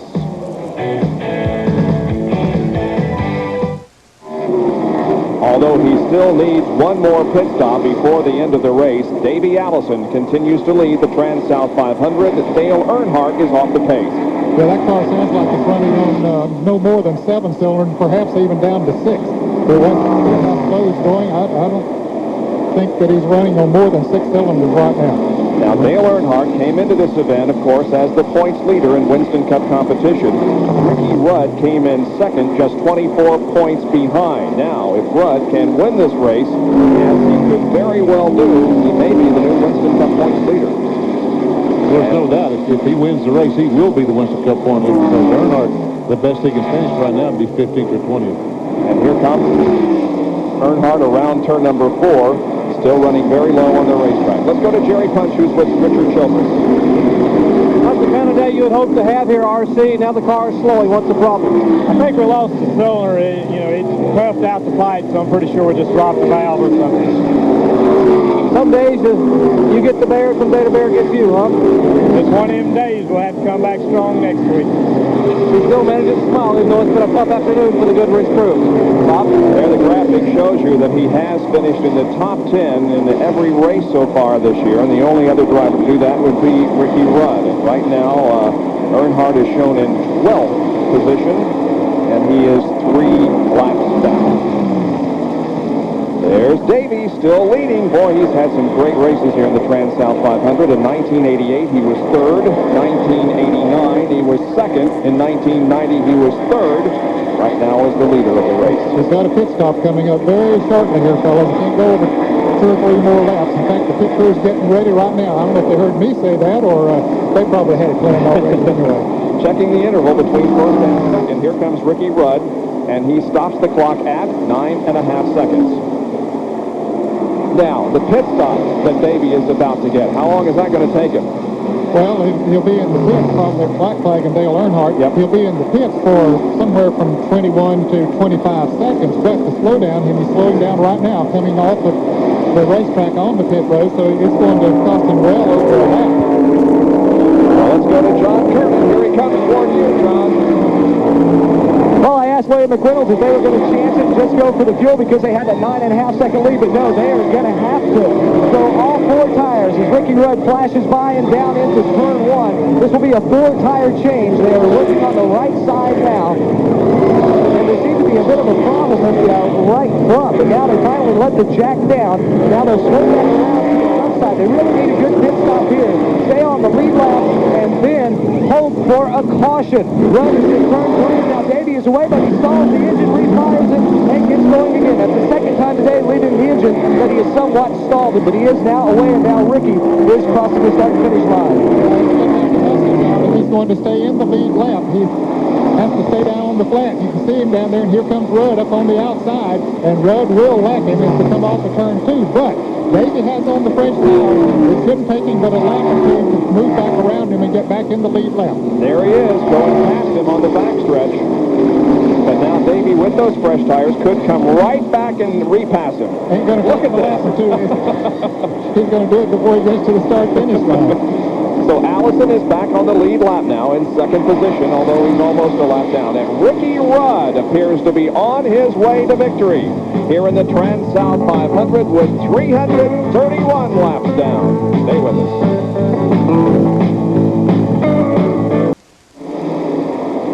We We are back at Darlington, South Carolina in the closing laps of the Trans-South 500. Next Sunday afternoon, we will be in Bristol, Tennessee for the Valleydale Meets 500. Our live coverage begins at 1 o'clock Eastern Time, and of course on Saturday the day before, we'll have coverage of the Busch Grand National Race from Bristol. Yesterday's Grand National Race won by Dale Jarrett. Now there's Davey Allison. He is in second position right now, and talk about people that are hoping for a caution flag. If the caution flag comes out, Davey Allison will probably win this race, Ned. Yeah, he has the fresh tires on his car. We saw him just blow around Ricky Rudd there a little bit ago and has put about 3 or 4 seconds between them since then. So, yes, he would be in very good position to win the race. Well, I think what he needs to do right now is slow down. Yep. Is slow down, save those tires. All he needs to do is stay in front of Ricky Rudd. If he gains a half a lap on him, he's not accomplished anything. No, because there's not enough time left for him to go around and catch Ricky Rudd. And we're timing this lap by Davey Allison. Kyle Petty in for what should be his last pit stop. Yep, and they're only putting his gas in Kyle Petty's car. He was in the third position, 1 lap down. Meanwhile, Davey Allison is about to complete his lap off of corner number 4 onto the 1,228-foot front stretch, stopping the clock at a lap of 32.4 seconds. One of the fastest laps we've seen. Exactly what I was thinking, Ned. That's 151.7 for Davey. Now we'll time Ricky Rudd. We are timing him at the moment as the clock has already started. See how his lap compares to Davey's. Pit stop that moved Michael Waltrip into third place and Mark Martin into fourth. They're each 1 lap down. Mark Martin having a good run, and he is apparently turning his season around. Got off to a very bad start in 1991. Here comes Ricky stopping the clock at 33.1, so he is about 3 miles an hour, over 3 miles an hour slower. 7/10 of a second. Yeah. It's quite a bit, but it's not enough that Davey Allison can run him down under green flag racing. No, because we're running, there's only, 27, 29 laps to go, and this race is over, and Davey Allison is not going to be able to make up that much ground. So, as I said, the best thing he can do is just slow down, save his tires, and if they do get a caution flag, have something to race Rudd with. Boy, talk about teams that have turned their seasons around this year. Rick Hendrick is off to a great start. 8 starts, 7 top 10s, 4 top 5s, and 1 win, of course, with Ken Schrader at Atlanta. In 1990 at this time, he had 6 top 10s, 4 top 5s, and did not pick up a win until Rudd won at Watkins Glen. And that is the last time that Ricky Rudd was in victory lane in a Winston Cup race at Watkins Glen last year. The last time he won on an oval track was at Dover in 1987. That's when he was still driving for Bud Moore. In fact, the day before he won that race, they made the announcement that he was leading that team going to the Kenny Bernstein team. Yep. 27 laps to go, 340 complete. This has been a relatively fast race as the average is 134.9. We are above the race record for this particular race. However, we are a little bit under the track record for Darlington in all because Dale Earnhardt holds that track record in his 1989 Southern 500. Field snapshot again. Watch for your favorite driver. There's Rusty Wallace, Michael Waltrip. We're timing Ricky Rudd's lap. There's Joe Ruttman. Terry Gant still out there. Yep. Sterling Marlin. Brett Bodine in the green car. Being passed by Rick Wilson. Almost. Well, thought he was going to be passed. Davey Allison in second. Gary Lafayette out there. Yeah. Kyle Petty. Darrell Walker, new carburetor still working. Here comes Rudd. 33.8 that time. And even slower.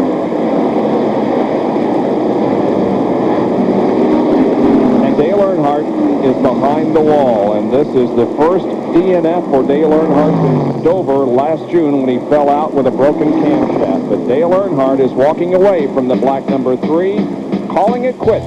Meanwhile, Rick Hendrick is watching his driver drive to victory.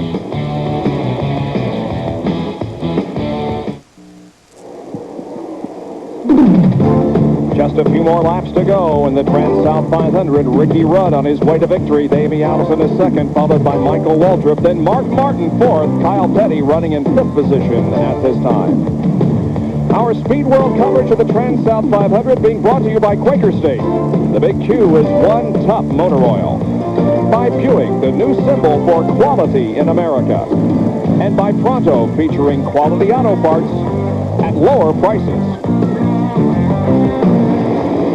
There's the Tide Chevrolet being driven by Ricky Rudd. And let's go down to Jerry Punch, who's with the owner of this car.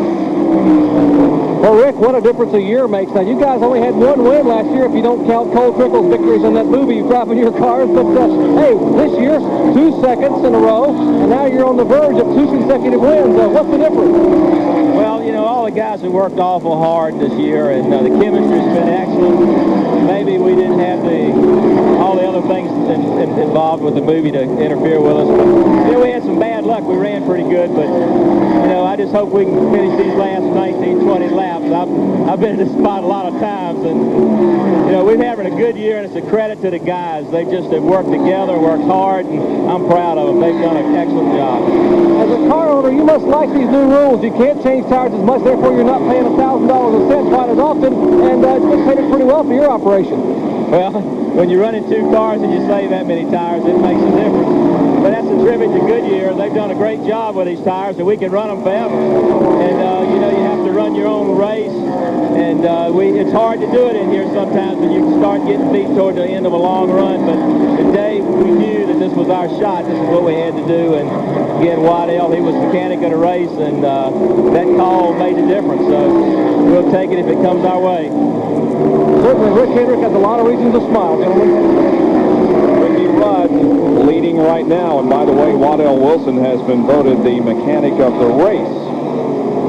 So a lot of things are going his way. Sponsored by Western Auto, of course, that mechanic of the race award.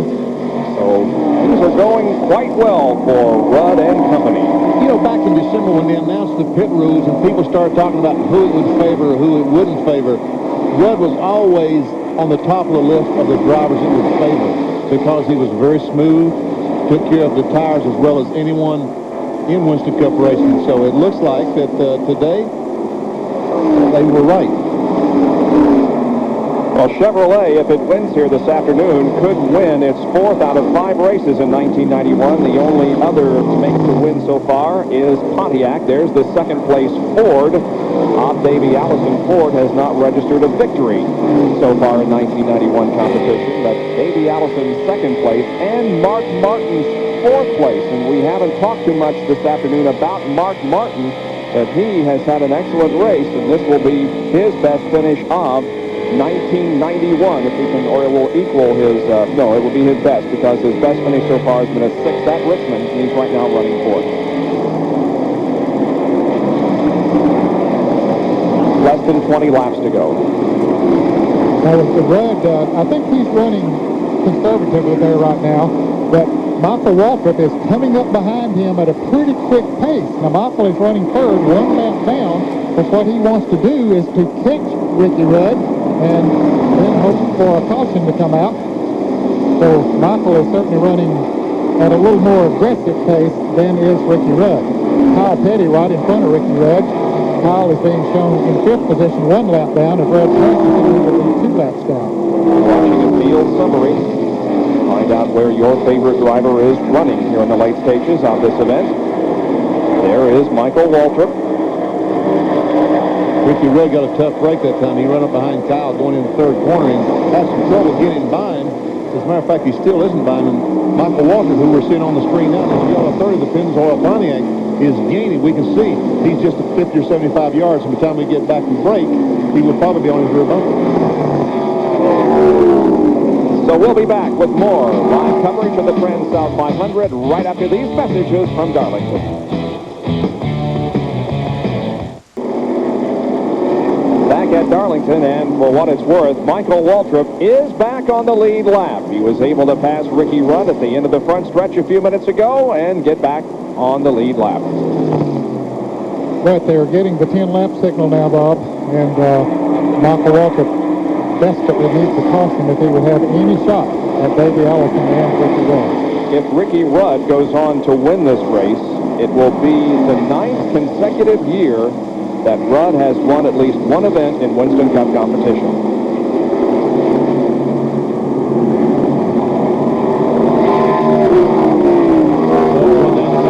Just hoping and praying, no caution flag.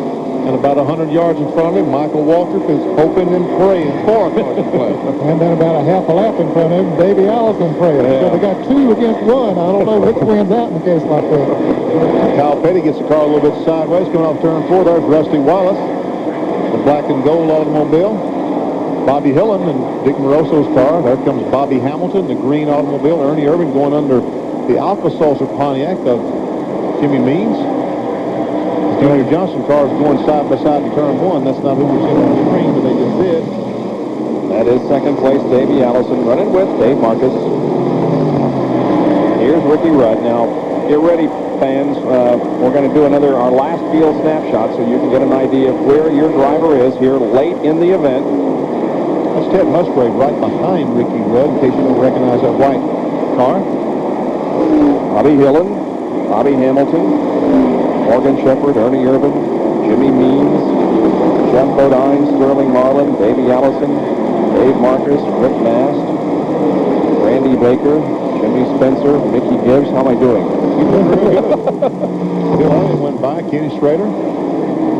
Terry Labonte, Brett Bodine, Earl Waltrip, Michael Waltrip. There's Rudd again. Now let's go to Jerry Punch. How about an incentive program? Felix Sabates has one for Kyle Petty. How about Rick, Jerry? Well, I think Rick Hendrick finally confessed a minute ago when he walked away. He said, hey, you know, Kyle Petty liked that Rolls Royce he won in Rockingham. Well, this isn't exactly a Rolls Royce, but Linda Rudd, Ricky Rudd's wife, has always wanted to drive one of those new Acura NSXs, new low-profile, sporty-looking Acuras. They're hard to come by, but Rick told Ricky Rudd, say, hey, you win here at Darlington, and your lovely wife will have one to drive home come Monday. Wow. That is something. Wow is right. And he's got 5 more laps to go before that NSX is his wife's, and the championship with the Transouth 500 at Darlington is his. Hi, Linda. Now you know why she's got that smile on her face.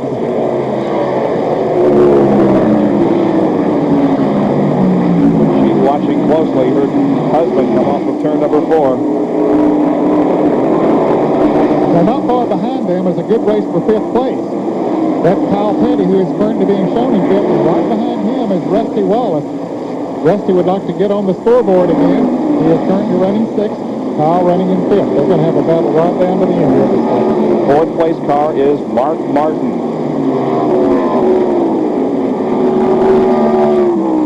Now, Mark is about a half a lap ahead of those drivers, so he doesn't have to worry about them. But Kyle Petty does have to worry about Rusty Wallace. Kyle is able to stay ahead of Rusty, although Rusty now closes in to just about 4 or 5 car lengths. Now make it 2 car lengths.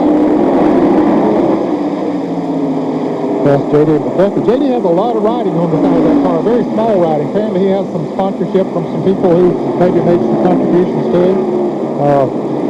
Tom Rumpel and people over at Rumpel Furniture has helped him over the years. Here's Rusty now trying to make that pass for 5th place. It's going to do it. He goes up the hill. Kyle will try to come back on the inside. Good battle here late in the race. Kyle on the inside and Rusty on the outside. And Kyle makes the pass. Rusty said, son of a gun, I thought I had him passed. There was just 2 laps to go. He's going to have to do it again. Let's see. This is for 5th position. There's no race for the lead, so this is the best race on the racetrack. We're showing you the best competition even at this point in the race as Ricky Rudd is on his way to victory. He's going to make it this time. Really slide up. Let's see. Got to get into the corner just right and keep the car from sliding, and he did. Yeah, he kept her down that time. He learned, didn't he? He moved down to block that pass that he knew was coming. White flag for Ricky Rudd. Ricky Rudd from Chesapeake, Virginia is on the final lap.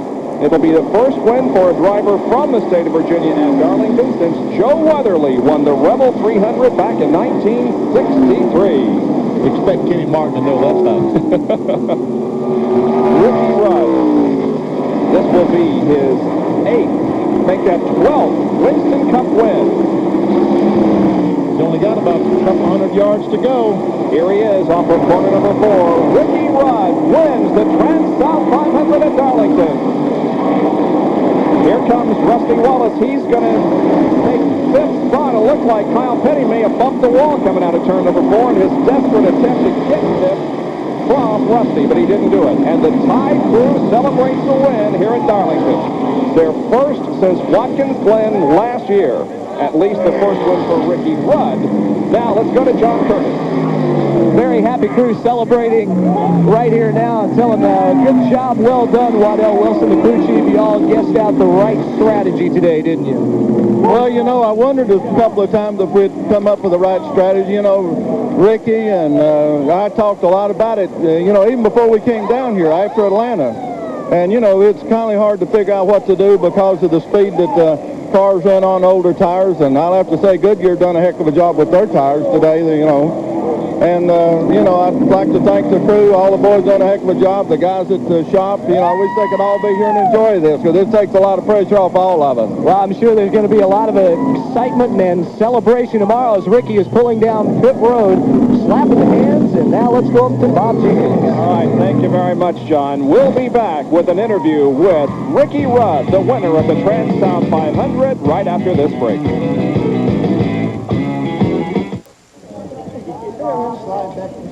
Back at Darlington Raceway, the 35th annual Trans-South 500 is history, and listen to him cheer as Ricky Rudd steps out to the celebration in Victory Lane, and wife Linda here to give him a big kiss. Let me get in here. You worked hard all day too, and it's a big sip of Gatorade. Ricky, congratulations on a tremendous effort today. Thank you, Jerry. You know, these guys did a heck of a job on this Tide Exxon EDS Chevrolet Rick Hendricks. You know, the pit strategy, I think that's what won it for us today. The car handled good, and we just kind of kept fine-tuning it a little bit as the day went on. And, you know, at the end, we just sort of had a race to stopwatch, and we knew what we were up against. But the guys really did this one today. You had to be concerned about how strong Michael Waltrip was. It almost played into his hands with that caution flag with about 100 laps to go. Well, like I said, I'm not really sure. I was a little confused. Waddell kept me going all day, and I could see the scoreboard and see there wasn't but 2 of us in the lead lap. And really what I think won it for us is that pit strategy. Waddell and all of the Rick Hendricks guys, they sat there and put their heads together and decided it was time to pit early. Even though we didn't need the fuel, they pitted early. We got our tires. We were all jumbled up, wasn't going anywhere, so we came back out on the racetrack and was able to make a lot of time up with those new tires, and that was the difference between us and probably, say, Davey at the end. There were a lot of close calls today, but in the 12 years I've been coming to Darlington, I have never seen a car finish 500 miles here and not have a scratch on it. This car looks like it just started the race. I tell you, a lot of that's just luck. It wasn't good driving or anything to it. It was just a lot of things happened around me, and the holes would be closed up and they'd open up. But all in all, I think it was a pretty safe day at Darlington. Jeff put out and bumped the wall right in front of me one time. Well, are they happy or what? Let me just tell Ricky, you have taken the point lead. Congratulations. Thank you very much, Jerry. Ricky Rudd, the new point leader here at Winston Cup competition, winning the 35th annual Trans-South 500. We'll be more to wrap it up with Bob Jenkins, Ned Jarrett, and Benny Parsons after this. Back at the Trans-South 500 in Darlington, South Carolina, where the race has been won by Ricky Rudd in the Tide Chevrolet. And a great race for Ricky, who was able to take advantage of a malfunctioning air wrench on Michael Waltrip's car in the last pit stop, allowing him to drive to victory here this afternoon.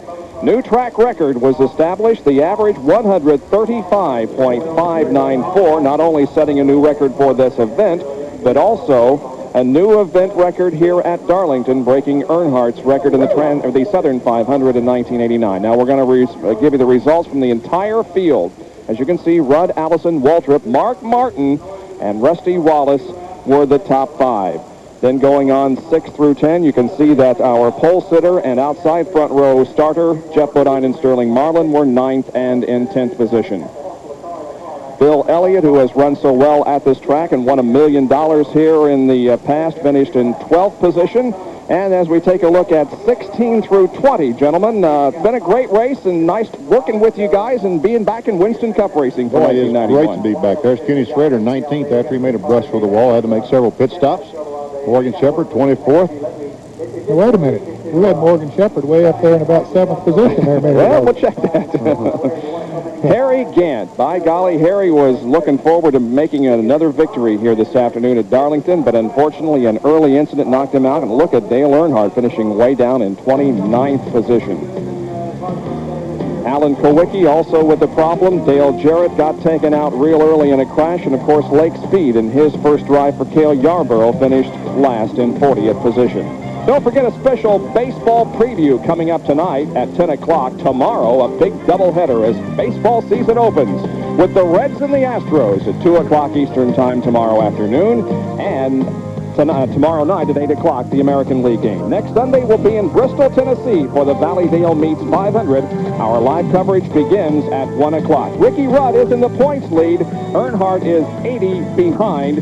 Ernie Irvin is third in points, followed by Ken Schrader, Sterling Marlin, and Mark Martin has moved to sixth in the Winston Cup points. Again, our congratulations to Ricky Rudd, the winner of the Transouth 500. For Ned Jarrett, Benny Parsons, John Kernan, and Dr. Jerry Punch, this is Bob Jenkins. So long, everyone.